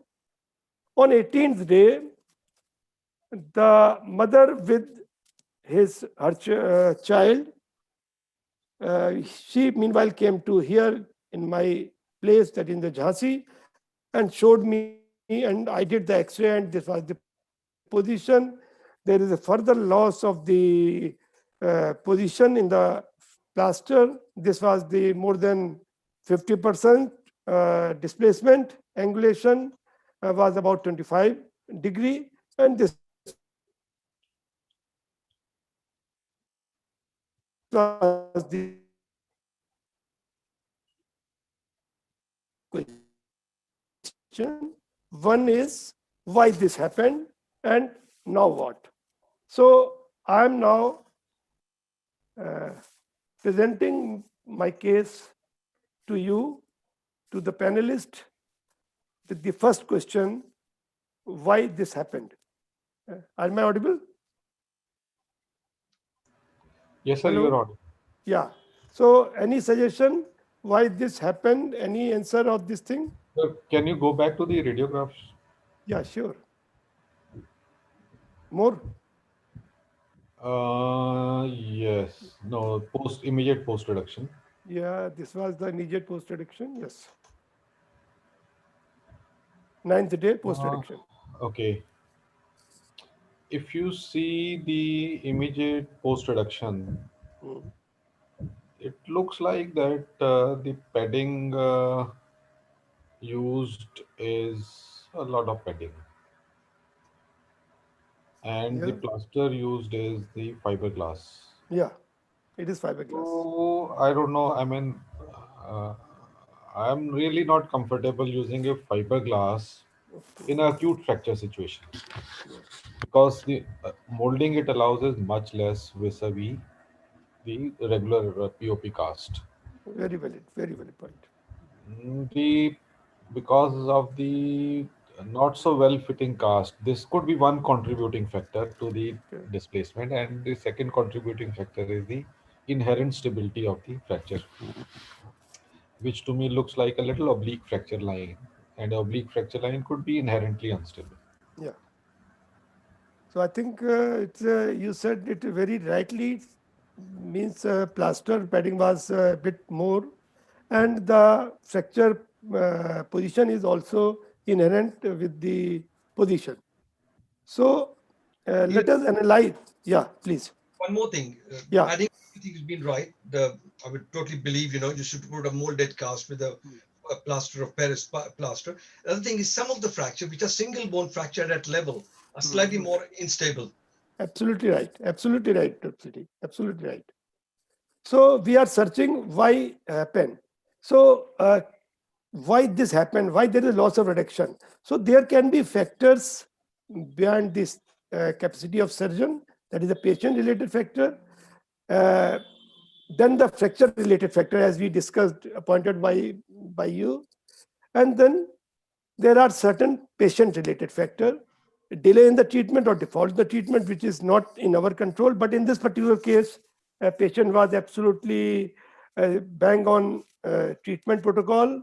Parents were very vigilant, but there are some surgeon-related factor also when there is a wrong choice of the treatment and there is a wrong judgment of the treatment also. So let us see the first, what are the predictors of the loss of reduction in a cast? These are the different parameters that is indicate their inherent problem and may be there is a loss of reduction in the plaster with the severe initial displacement, isolated radiate fracture as pointed out, same level fracture of the ulna, again inherent unstable thing, and then inadequate reduction in this particular case were not there. Poor casting was some of the cause. Muscle atrophy also contribute to the loss of reduction, and cast loosening after the swelling subside. In this particular case, there are 3 cases points: isolated radius fracture, poor casting, and cast loosening after swelling reduced was the basic cause of the loss of the reduction. So now the surgeon-related factor, let us assess whether he chooses the correct technique or the correct treatment. Correct treatment, this is the 3rd day, this is the 6th day, this is the 8th day, and this is the after reduction. So treatment was absolutely right, which was chosen by the surgeon. So then let us see what was the cause. So what went wrong? Can we predict the loss of the reduction in the plaster? Yes, there are certain parameters. And by judging the quality of cast, we can assess whether it is going to stay or not. And these are the various indices like cast index, 3-point index, gap index, padding index, and Canterbury index. Here I'd like to add that cast index is easiest to judge and it is easiest to calculate. But the most important and the most predictable is 3-point index. Let us see what is there in this plaster. Cast index is the ratio of the inner diameter. This is the inner diameter in the AP view and the inner diameter in the lateral view. So the lateral view diameter divided by the inner diameter of the cast in the AP view, and the cutoff is 0.8 or less. Then we will say it is an acceptable cast index. If it is more, it is not good. So in this particular case, cast index was, and one thing more I would like to add, that this cast index we have to judge in a check X-ray, not say a week after that. So immediate after the this check X-ray, cast index was 0.85, which was much higher. Then there is another index, that is 3-point index, where looks like a complicated formula, but is not like that. Basically, we see the gap, as it was pointed out, at the 3 points in AP and lateral view, where we give the 3-point fixation. That is here the minimum place at the level of proximal carpal on the side of the fracture, and 3 to 7 centimeter proximal to the fracture in AP and the lateral view. We sum it up and divide by the contact area. Like this, in this case, this is the contact area in the AP view. Here in the lateral view, again, a little less, but this is the case. And in this particular case, the 3-point index was 2.1, while the cutoff mark is 0.8 or less. So you can see the 3-point index in this particular plaster is much, much higher than acceptable. So let us again judge the position of the cast. So this case, this was the prime cast, or you can say plastic casting, which is obviously not material as we discussed. It is not good. It is difficult to mold, so that if you can see, there was not a good molding. Cast index was again high, and the 3-point index was high. And this is a banana cast. So we must recognize it, that flexion at the elbow should be at least 90 degrees, not like a banana. So cast was the villain in this particular case and is allowed the loss of the reduction. Now we come to the next question, next worry of the patient. Now what? So I once again ask our panelists to comment now what to do. We know the cast is loose. We know there is 18 days passed since the fracture, and this is the situation. So what should we do now? She contacted the initial orthopedic surgeon. The father of the boy was in metro, where initial surgeon was there. Mother with the child was here in Jhansi, and they consulted the original orthopedic surgeon. And let me say first the opinion of panelist. What is the opinion of panelist? What they plan for the treatment? Dr. Sethi, any comment from your side? Correct me. Is this child, how old is the child? Is it 7? 7 years, yes. 7 years. Okay. I mean, what you have to see is what is the good thing which is coming out of this now is there's some element of callus forming. You can see there. Yeah. There is a deformity only in one plane, not in two planes. Yeah. And the deformity is in the plane where the flexion and extension will go ahead. And the closer to the joint, the more quickly the deformity is going to get better. I probably at this stage would defer any surgical intervention. That will be me, because you have to do an open reduction. Should you have to do anything different? If there's a need for it, I'll do it later.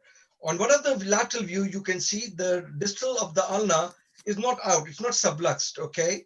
So Yeah. I will continue hoping that will correct with time. The child is small. Deformity is in single plane. The deformity is the plane of flexion extension of the joint. So I hope it will correct. Any other panelists who have got any other opinion? Do you are you plan to do change of the plaster of city? Yes, because it is loose and its position is not good and only 18 days has been passed. Definitely, I will change the plaster and get an X-ray after that, for sure. And at that time, clinically examine, is it tender or not, Okay, so that's we have not known when it has slipped. So a serial X-rays every week should be advised for patients like that. Okay. So anything different for other panelists in this particular case? So let me go further. Is the deformity is significant? We have to judge. And according to price guidelines, age less than 9 years, these are the guidelines. That is the more than 15 degree or 20, some says 20 degree more angulation. It is significant. Displacement up to bonnet position is acceptable. Loss of radial bow is again acceptable. It will remodel, and rotation up to 45 degrees is acceptable. So apart from the angle, every other thing is fine in this particular case. Original surgeon was consulted and he advised close reduction in K-wire fixation. And second option is, of course, Dr. Sethi said. So anybody in the panelist wish to do the K-wire fixation, or everybody else will go for the change of the plaster only? Dr. Gupta is there, sir? Dr. P.N. Gupta, sir? Yeah. See, one is that if you think that at 18 days a close reduction would be feasible, perhaps not. Okay. At 18 days, I see some callus. Yes. But if this is displaced in 18 days and the fracture is not united, I definitely feel that with passage of time, this could displace a little more. My acceptable limits for angulation would be up to 30 degrees in a child of this age. Okay.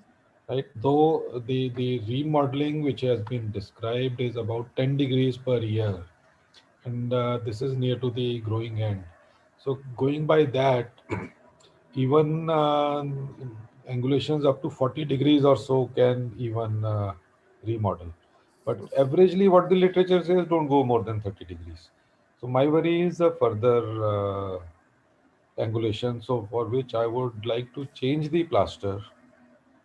But in my opinion, by closed method, this won't be movable at all. So at this angulation, I would perhaps accept it, counsel the parents that in a child of this age, it is not necessary to go in for a surgical correction alignment. And this is likely to remodel with passage of time, maybe about a year or two. 2 years, perhaps the deformity would be not cosmetically noticeable. Well, yes, if the family insists that no, we want the perfect alignment, then you don't have any choice. But yes, if the family says that yes, in my center, we are a center with a very high volume of cases.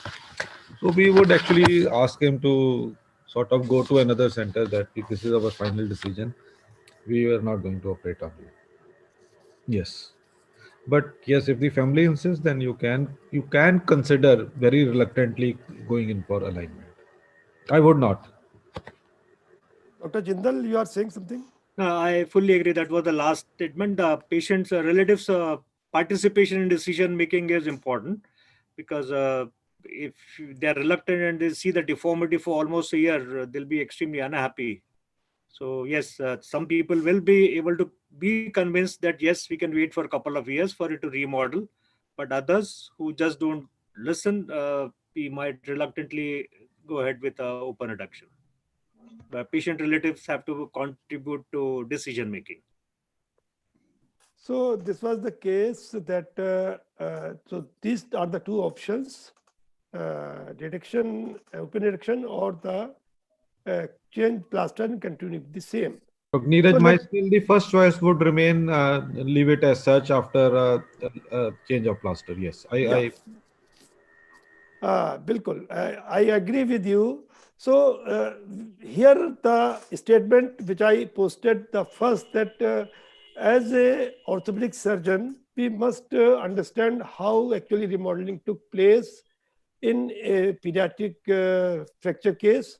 So actually remodeling took place by two methods, and one is we all know Wolff's law, that is bone in laid down where it is needed, that is on the concave side, and absorbed on the convex side. This is called as forms follow function or the bone drift. Some remodeling or by this method, and another important is the Powell's law, that through the selective growth, physis reorients perpendicular to the major joint forces. Like this, you can see here it is like this, and here it is perpendicular to the long axis of the joint. So some or very little rotational deformity can be corrected by the helical growth of the physis. So this is all about the bone remodeling, and treatment given as the house agreed. I changed the plaster, put a well-molded plaster. This is the check X-ray. Little bit I have done without any sedation, without any anesthesia. It looks like there is some correction of the angulation was there. I did the molding, nothing else, but it appears that I am able to achieve some correction in the angulation. And here, when I can judge it, the cast index was 0.67, well below the cutoff mark of 0.8, and 3-point index is 0.7, again well below the 0.8 mark. And this is the comparison of the two cast, previous one and the fresh one. You can see it looks like a straight, and this is the curve. So for the straight bone, Sir John Charles said that curve plaster is needed for a straight bone. So this was the case. Post you can say change of the plaster situation was there, and this is after 1 year. So we can see the remodeling, how it helps. So this is the Wolff law applied here. Convex bone is almost absorbed. New bone is laid down on the dorsal side. So Wolff law was there. And then the angle was earlier. And this was the after 1 year. So this was perpendicular to the long axis of the joint. So this was the clinical picture after 1 year. Absolutely fine, no visible deformity. And patient was obviously happy and relieved. Child was also happy. So lesson learned by this case is there are no case is easy, no case is taken for granted. Some sites are prone for loss of direction, although I once again repeat it, child's bone are very good remodeling potential, but it depends on the site of the fracture, the age of the child, and plane of the deformity. And lastly, with our good experience, we can give good results, but the experience comes from the bad results. Thank you very much. So this is all from my side. Any question, I will happy to answer. Thank you, Dr. Niraj. Yeah. Thank you, sir. We are running very late according to schedule. Yeah. So it's good lesson to all of us. Now, Dr. Pankaj, it's your turn. Please share your screen. Can you see, sir? Yes, sir. Yes. Okay, good Perfectly evening, fine. UTTARANCHAL Orthopedic Association, for giving me this second opportunity in less than a month to be with you all. Happy New Year. Congenital anomalies of the hand, and the aim of the talk is we have to share the possibilities and the timings. And why this is important, generally speaking, when the infant comes with a deformity, if you tell them come when you are old, and when the patient comes old, we tell them why you didn't come when the child was an infant. And that's extremely frustrating to hear. After 15 years, the child should have been operated 15 years earlier. And therefore, timing of surgery is important. We may or we may not operate these patients when they come to us, but we should be able to tell them what is the right time to operate them and what is the possibility here. So we'll share only a couple of deformities here because we have constraints of time. Syndactyly is one of the commonest one, where there is fusion of skin with or without involvement of the skeleton of one or more fingers here. And the problem is there's a reduction in the span. Those fingers therefore cannot be abducted. And because they are united, they cannot have independent movements. And if it is involvement of the small finger, which is relatively significantly smaller, the fingers start deviating at the proximal interphalangeal joint level towards the smaller finger. And if it goes on, the deformity is transferred onto the bones here. There are various names: complete, incomplete, simple, complex, complex, complicated. We'll skip these here. It may be associated with other anomalies in the skeleton here, which needs to be assessed, because you can do multiple surgery in the single sitting if the patient is taken in for general anesthesia here. Or there can be a syndactyly with a polydactyly, which is, so there's a syndactyly and a polydactyly. So it is called polydactyly also. The principles of syndactyly surgery involve operating. If you have an involvement of 3 adjacent fingers, you operate only one side of the syndactyly at a time, so that you do not compromise with the vascularity here, and therefore take up alternate webs. You operate on the and separate the most short finger, that is the small finger here, so that you do not end up having a deviation of the fingers here. And there, the third thing is, when do you operate? You operate them early, before the child starts going to the school here. If you are staging the surgery, there should be a gap between the first and second. 3 months is what the book says. I prefer to do it after a month here to take up the second surgery here. There can be an affection of the hands on both the sides here. And this was a child who presented at 3 months. We counseled, maybe before the first birthday, we'll operate this finger and separate the small finger at least. And we can take up the last web space on both the sides in the same sitting. And what are the issues in these people? The first issue is the digits are unequal, and therefore the solution is early surgery to prevent deviation, as I mentioned earlier. Second thing is the nail fold, which is shared, and therefore it has to be separated so that you can create a nail fold on the peroneal side here. And the third thing is the web, which needs to be created. So these 3 issues, let's see how we manage them. So we have a patient with a syndactyly involving the middle finger and the ring finger here. Now the first thing is the web. The web is not a V, it's a U. You have a wide area here. There are multiple incisions which are designed and described in the textbook. The one that I'm describing here is extend from the metacarpal head to the level of the almost 2/3 of the length to the PIP joint. So this is, if this is about say 5 centimeters, this has to be about 2/3 of the distance up to the PIP joint. So you have such a wide area here and extending up to the 2/3 of the length of the proximal phalanx. And this would go on to form the web space in this child here.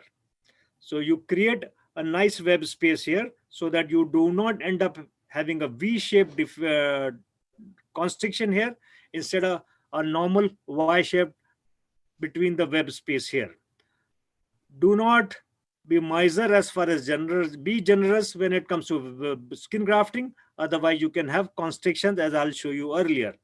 There are multiple places from where a split thickness, from where a full thickness skin graft can be taken. Here I have taken a full thickness skin graft from the groin area, but you can take it from the inner side of the upper arm. You can take it from the hypothenar area. So there are other areas from where a full thickness skin graft can be taken. Split thickness skin graft versus full thickness graft. Split thickness skin graft will shrink much more than the full thickness skin graft, and therefore my preference is for full thickness skin graft here. So having addressed the web, we come to the correct creation of the peronical flap here. So we have a skin defect on the adjacent sides here. So you take a wide Z plasties here. So one Z will go to create a peronical flap on one finger, and second wide from the adjacent finger will go to form a second peronical flap here. So you have two flaps. As I said, this will go on to correct make a new peronical flap for one of the fingers here. So this was the patient here. You separated them. It is not creating a V. It has a nice U here. A generous amount of full thickness skin graft is preventing it from constricting here. Yes, there is some there's pigmentation here, but functions normally here, and a good peronical fold is created to have a good nail growth here. This was another patient, as I mentioned earlier, syn polydactyly here. The extra finger was removed and web created. Important thing when you are doing this syn polydactyly is the collateral ligaments which may be shared here. So these collateral ligaments are dissected out and transferred to the adjacent side so that we do not have instability of the joints here. Again, a nice U shape is created here and good function is created here. I would have preferred still wider this. Of course, my patient here, I would have preferred a much still more wider area, but still nonetheless, this is not a V. This is still a U shape here, which we have been able to create in this patient here. The syndactyly, it might appear to be simple, but it is not without complications, and their complications are not too few. That can be vascular compromise because of damage to the vascularity of both the sides of the same finger here, where early surgery here, or operating without a tourniquet here, or without magnification here, or most important thing, having constricting suturing here, or not putting split thickness, not putting full thickness skin graft. If you put constricting sutures, if you deflated the tourniquet, and if you see the flaps are, or the finger pulp is pale, it's worthwhile and prudent to remove the sutures right there, because quite often just removal of the sutures can restore the vascularity and create and prevent from catastrophic disastrous loss of the finger here. Wound adhesions can be another problem. Skin graft loss can be another thing. A small tip here for full thickness, split thickness graft, full thickness skin graft. Remove all the fat that is there in the full thickness graft. If you let the full thickness graft have a lot of fat there, the graft loss possibility is significantly high. And therefore, always remove all the fat from the full thickness skin graft here. Infection, of course, take appropriate care in this surgery here. Web creep can be there, but you can avoid it by having a good flap creation here so that the flap does not creep. I'll come to that in a little while again. Contractures, if you do not give appropriate splinting, they can end up in a disastrous complications of contractures, again, are avoidable. Joint instability, I just addressed to here. So this was one patient who came for a second surgery. The surgery was done elsewhere earlier. Now you'll appreciate here, the web is creeping here. This is again forming. And therefore, post-operatively important, you keep a generous amount of grafting and you tape it from dorsum to the volar aspect for at least 2-3 months, 3 months for sure. Otherwise, this web starts creeping distally here. And again, you will appreciate here the ring finger, the middle finger here, because they were not separated appropriately. A longer finger is growing abnormally more, and therefore early surgery was warranted here. Inadequate skin graft can lead to contractures here, and therefore be generous and put graft here. Otherwise, it can lead to this secondary complication here. So this patient do require surgery. grafting and redo becomes mandatory in these patients who have a complication of primary surgery, like this patient here.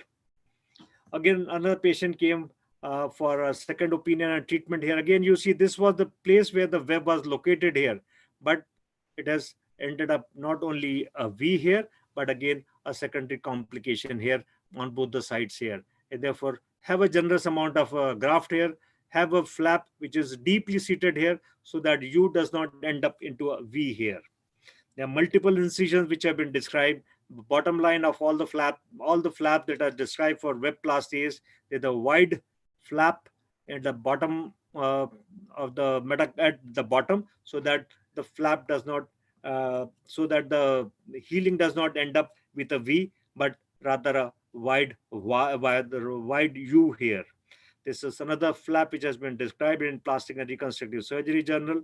Other flap, but bottom line, as I said here, is there has to be a wide flap in any of these dissections here. And this is what is wide web creeping here. You decide to have a web here, but gradually over a period of time, the web goes more and more and more distal, and this has to be avoided by appropriate surgery here. A similar, more complicated form of syndactyly is an Apert syndrome, where all the 20 toes are together. But here it is more complex because the bones are united with each other, and therefore the mobility is significantly restricted. They do require stage surgery and separation of the fingers here. They have associated anomaly in their skull skeleton, and you have to involve a appropriate neurosurgeon to take care of problems in the skull premature fusion, which may affect the growth of the brain here.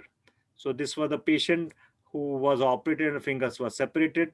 They just wanted to put on a footwear, and therefore we just created a first web space here. So this was another patient who had all the fingers and the toes which were fused in an Apert syndrome, and in the stage surgery, we separated them.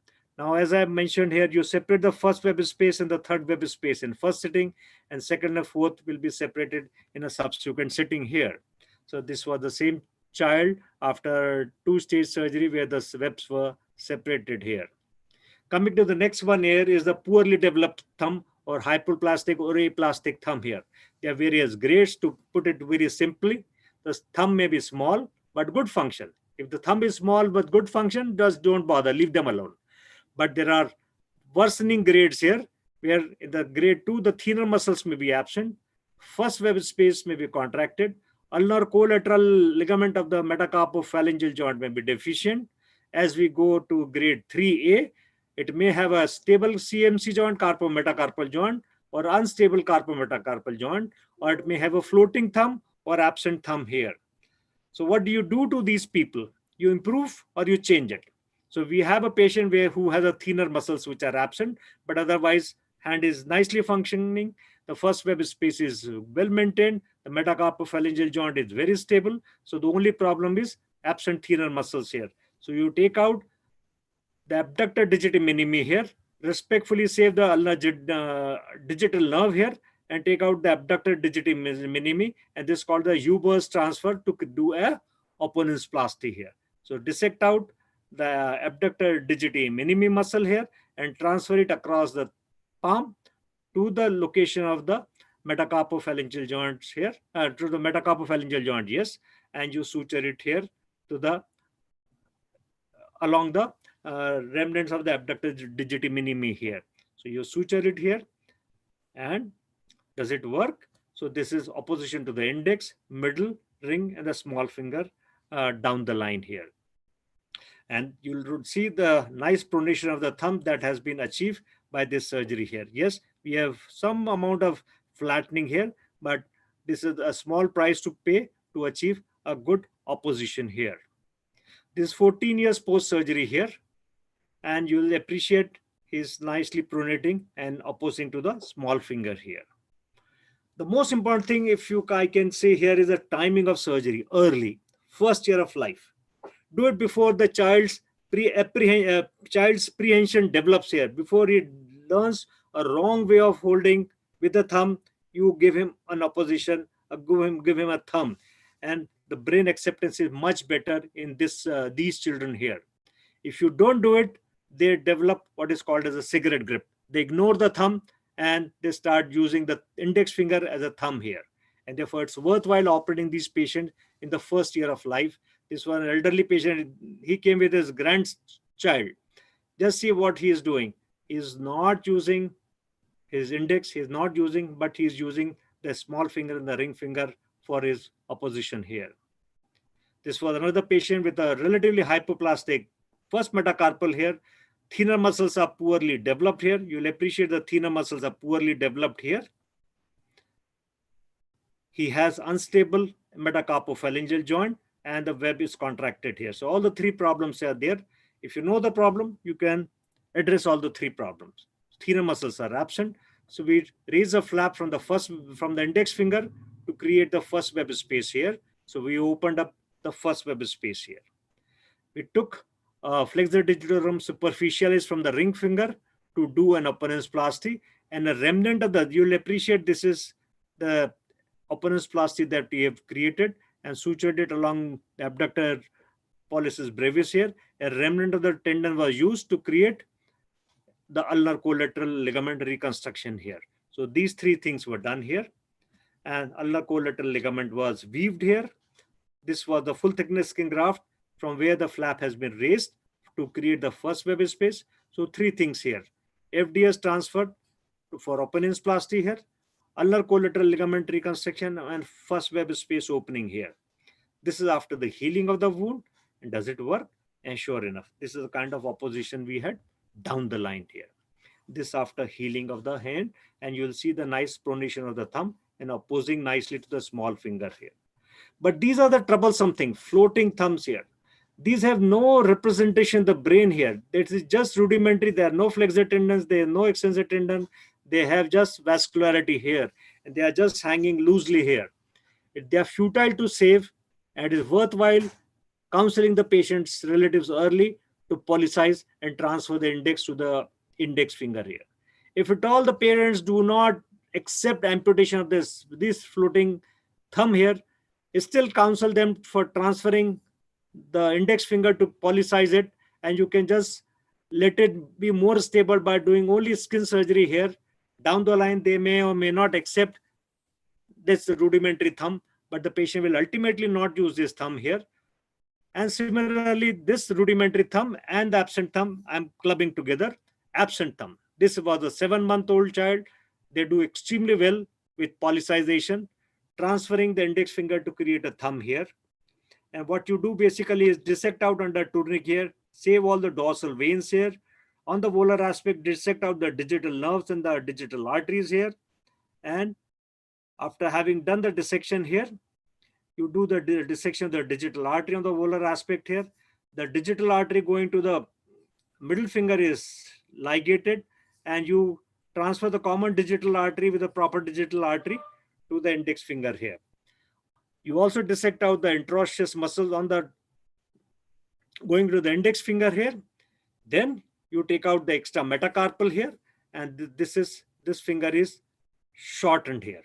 So this is the metacarpal which has been dissected out, and now you shorten the index finger here, and this is what you end up. The index finger is transferred. Index finger is transferred to the place of the place of the thumb, and this is the thumb you have done. These children do extremely well if you have operated them early in the first year of life here, and you will see how nicely this child is able to do an act of opposition if you have done this surgery in the first year of life here. So this is how this child is like. They wanted, this is after another patient with a long-term follow-up here, 14 years follow-up here. If an attempt is made to salvage, this is what happens. Just see one of these patients who came for another place done somewhere else. A fibula was transferred here, stabilized nicely distally and proximally here. And what you see, the girth of the fibula is reducing over a period of time here. So this is what it started with. This is what it was, and that was just fully absorbed here. And therefore, this fibula transfer to stabilize it has not really worked nicely here. And for these are the patients who require a polycization if it is floating thumb here. Again, this patient, this was the same patient, floating thumb, remained a floating thumb, and instead of using this thumb, they started using the index finger for opposition here and using this as a cigarette grip here. There are other patients, and this is of course the same thing, who have a combination of syndactyly with the absent thumb. They have 4 digits. This was the thumb which is too small. This is an index finger where it is not separated here. So this is a part of the thumb here. They were not happy with having a transfer of the whole finger here to create a thumb here. Thumb is important.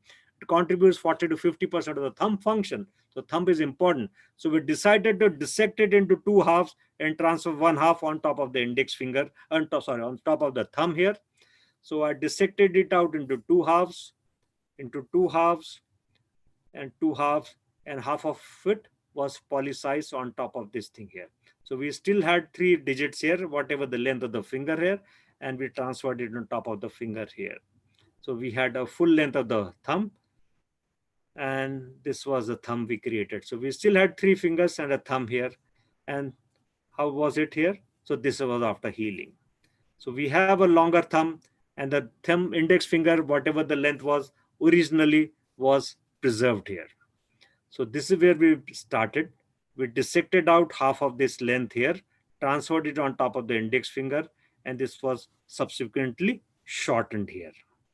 So this is where we began, and this is where we ended up. We had a thumb, we had the length of the finger here, but still we had 4 digits here. Then this was the same patient. This was a similar problem, hypoplasia of the thumb here. This patient had an exostosis here, and this patient had a floating thumb also. So I thought, why not dissect out the whole exostosis here, and if I can transfer it as a vascular part here, so can this be transferred to create a more stable thumb here? So I dissected out this exostosis with a vascular pedicle here. This was the vascular pedicle you can appreciate here. So I dissected out the pedicle with an island of skin. An island of skin because that will be a monitor for the vascularity of the exostosis within here. So I dissected out. I saved the digital nerve here, but the artery was transferred with the veins here. I dissected out, and across the whole length of the palm here, going to the finger here. And sure enough, I transferred it to the web here. And sure enough, it went on to good healing here. So this was nicely healed here. I do not have a long-term follow-up here. I do want to do an opponentsplasty of this patient. I did this surgery free of charge here, not because he was an experiment, but for whatever other reasons here. I'm waiting for another opportunity. I can do an opponentsplasty also of this patient. But this is how I try to save this thumb from an imminent amputation and ending up in the polycization here. So in summary, if the child is newborn, do not tell them the surgery will be done when the child grows up. And when the patient is adult, don't say why you didn't come early. You should counsel this patient that the surgery to these small hands should be offered in the first year of life. This is the bad advice. Timing of the surgery if done inappropriately here. Thumb reconstruction really improved the hand function significantly here. Surgery has to be done in the first year of life. Can it be saved? Yes, if you can save it, do a tendon transfer, do a ulnar collateral ligament stabilization, and they still can do reasonably well if the patient does not want to do a sacrifice of a thumb other than, of course, a floating thumb here. Offer polycization early to these patients here. They remarkably integrate the hand function very well. Before the emotional attachment of the parents come to a non-functional thumb, offer them surgery and amputation of their floating thumb here. Attempt saving severely affecting. Attempting to save a severely affected thumb like a floating thumb is extremely frustrating, and therefore offer an amputation of a dangling floating thumb and offer a polycization to these patients here. I thank you once again, Uttaranchal Orthopedic Association, Dr. Sirohi, Dr. Tribhuwan, Agarwal, and Hemanshu for giving me this opportunity. Thank you once again. Thank you, sir. Thank you for a nice presentation. It's like a magic. You are seeing a magic, Dr. Jindal. Thank you, sir. I like this surgery. This gives me a lot of satisfaction. It is like magic, really. Really appreciate it. Really appreciate it. Thank you, sir. Life-changing surgeries, I would put it like that. Yes. Dr. Sethi, come again, please. Louder. I didn't hear. I think they are life-changing surgeries, you Yes, know. absolutely. They are life-changing surgery. If I have a half a minute, Dr. Sirohi, Yes. I think I am a satisfied person. I go to villages to operate, not to do any experiment. We document everything. Villages where all the facilities are available, and we operate at least at 7 places across in the state of Maharashtra, and we have operated almost close to 5,000 such patients with congenital anomalies and burn contractures, and all are documented, and it's extremely satisfying. We lose our private practice, but it's extremely satisfying. A lot of orthopedic surgeons who have come and been with me have accompanied these places, and they feel it's mind-boggling. I'm sure, Dr. Jindal, I'd like to join you Thank once I retire in 3 years' time. I'd be very happy if you could make me part and parcel of your team. Oh, and do sure. Yes, charity work. I'll give you only 2 months notice. So if it's okay with you, please, I'll be more than happy to have you. No, I have no problem. I need a bit of retirement. Another 4 years when I retire. I'm No, really no, happy. we don't take retired people. I'm sorry, I'm being bad. I'm sorry. Please don't misunderstand me. Yes, I'll keep in mind and I'll have you with me. Definitely, would like to be part of it, you know. But that's retirement once I'm free. Then. Thank you very much. Really, I invite all of you to be with these for. We must go to, because these are really poor people. Poor means real. They don't have footwear. Sometimes we offer footwear, blankets, clothes to these people as well, other than food also. And once we started this, people started paying donation for the subsequent camps also. Can you believe it? We always have funds in spare for subsequent camps. We have so much flush with money. Okay. Very nice. Good. Very nice. Thank you. Thank you, Dr. Jindal. Thank you. Our Thank you, Dr. last speaker is Dr. Hemanshu Kochhar. He is our honorary secretary also, always very active. Dr. Hemanshu, please share your screen. Happy New Year to all the great guns. I'm sharing my screen.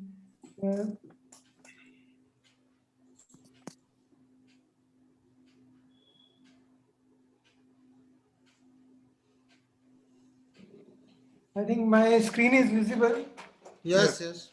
Yes, so I am putting up a topic. The topics this evening which have been discussed are very great and greatly discussed, very good topics which has already been discussed, but it's a simple topic. I came across in my practice this tibial epiphysis avulsion because around Dehradun there are many boarding schools, and these injuries are usually it's an uncommon injury, but I have seen quite a few cases of these, so those cases I am putting up here. So they were the tibial tubercle avulsions. They were initially described by Sir Watson Jones into three, like a simple avulsion, not extending into the joint, and extending into the joint. Later on, some classifications have been added to it, but depending upon the combination of the fragment. I will not go into the details of that. And later on, a type 4 type was also described, in which the entire proximal tibial epiphysis is avulsed. And there are two more modifications where only patellar tendon was avulsed, and this white shape configuration in which Ogden type 3B was combined with the type Salter 4 fracture of the proximal tibia, forming a Y configuration. So this is basically a treatment algorithm. I will go to the cases now. This is the case one. It's a 14-year-old boy while playing in the school had this injury. So what will anybody do for that? It's a simple injury, simple tilting of the proximal tibia. So this was taken to the OT, closely reduced, stable, was put in a cast and managed conservatively, did nothing for that. But when we go more severe injuries, like 13-year-old boy, again an adolescent, you can see that they are just maturing. You can see this is extending into the joint. You can't leave this conservatively. Then when we open this, you can see this whole periosteal sleeve is avulsed along with this very strong quadriceps mechanism. So the bone was fixed with the screws, and this whole thing was repaired by some sutures. Like you can use Prolene also, you can use some newer sutures also, like orthocord or like that. They are absorbable, and this was what we did. So saving the epiphysis, we put 3 screws like that. And I could not get the follow-up X-rays of this patient, but because he went back to the boarding school. Another, you can see this is a bad injury.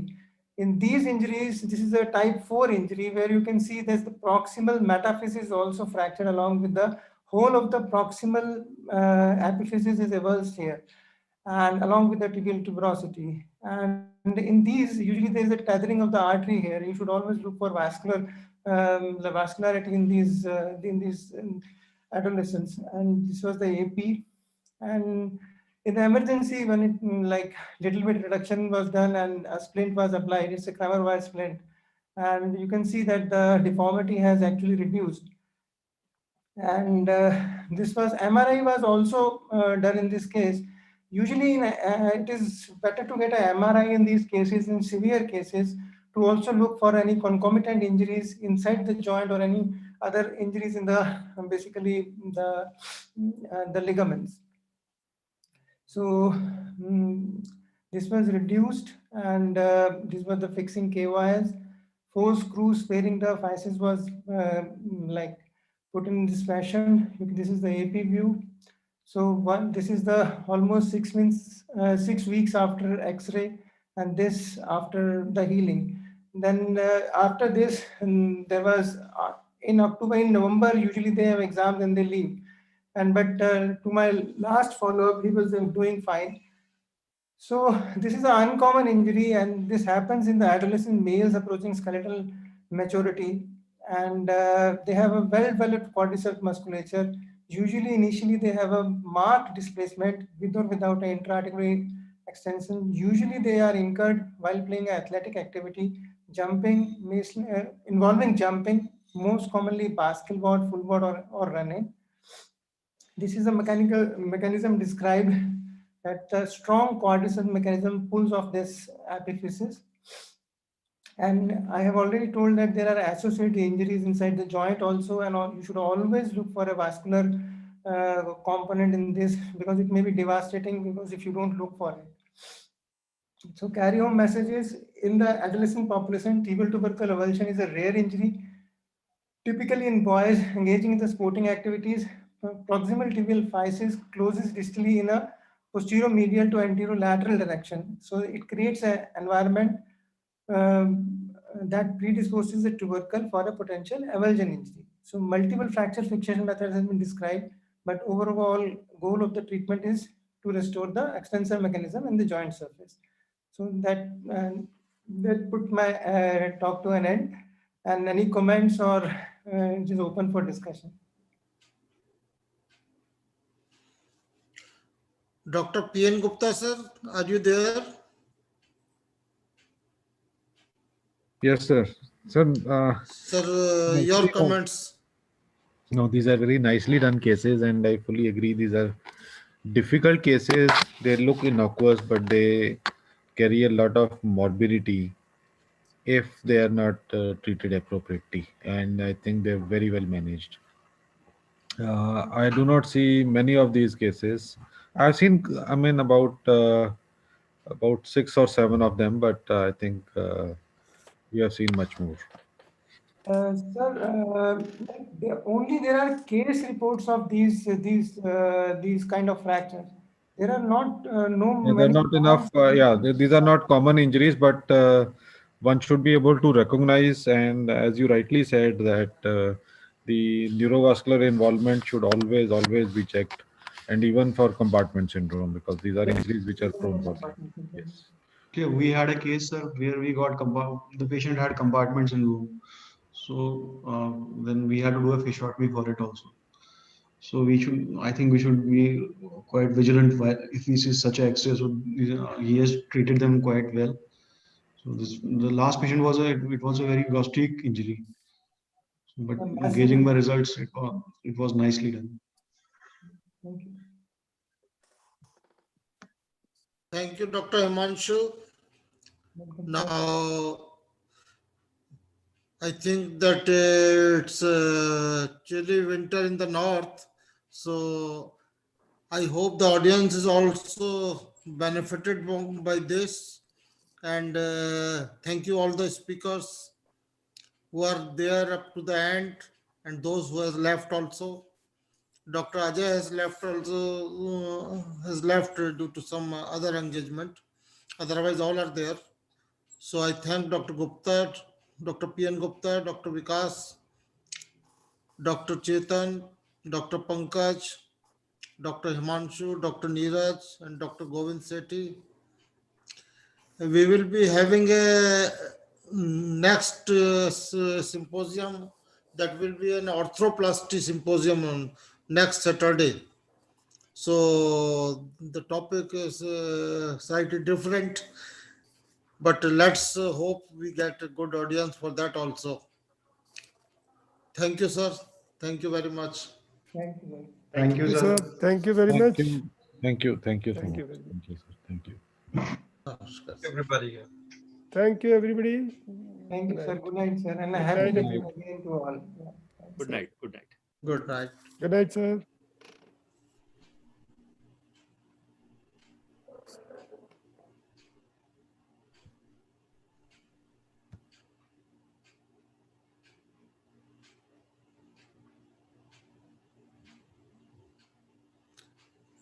Sethi, you have gone? मैं भी हूँ. Oh, that's nice. और बताइए. I was thinking of talking to you when all have left. क्या हाल है? बढ़िया. Snowfall हो रहा है अभी थोड़ा बहुत यहाँ तो अभी ऐसा लग रहा है ये up to the window I can see. अच्छा. मेरी आवाज आ रही है अब? हाँ आ रही very well. अच्छा हो गया. very nice. हेड गियर उतार दिया यार, काफी देर से लगाए हुए था वो. अच्छा हो गया. It was good. It was good. बढ़िया हो गया. और सुनाइए. बस मैं तो कोरोना के बारे में पूछना चाह रहा था, कुछ रिलीफ नहीं हो रहा अभी. अभी तो यहाँ भी फिगर्स बहुत, लेकिन हम जब मैनचेस्टर वहां उतना नहीं है, साउथ में ज्यादा है. मैंने तो कल वैक्सीन लगा ली है. I've been vaccinated. चलो ये ठीक कर. First of the year I got 2 o'clock in the afternoon I got vaccinated. तो ये फाइजर वाली है? Pfizer. ओके. हमारे यहाँ शायद 6 जनवरी से शुरू हो रहा है. अच्छा. आपका मेरे ख्याल से फाइजर तो अलग तरह की है. I don't know how far it's going to be good, but जो आपकी जो एस्ट्राजेनिका है ना ऑक्सफोर्ड वाली, it's conventional vaccine. I think वो it should be good. क्योंकि वो जो नॉर्मल जो होता है वैक्सीन वो है. इसके अंदर हमारे यहाँ जो आने वाली है वो कोविड कोवैक्सीन और कोवैक्सीन है. कोवशील्ड. लेकिन वो बात तो नहीं है भाई. जो ऑक्सफोर्ड वाली जो है वो नहीं, वही तो होगी आपको. ऑक्सफोर्ड एस्ट्राजेनिका जो है बाय नेम ऑफ कोवशील्ड, वही आपको मिल जो हम यहाँ भी आई. ओके. और दूसरी भी आ रही है. दो वैक्सीन एक साथ आ रही है.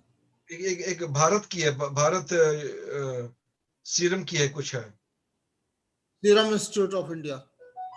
ये जो ये पूना वाली तो ये प्राइवेट है क्या? ये नहीं प्राइवेट नहीं. अच्छा. तो they make vaccine for all over the world actually देखा जाए तो.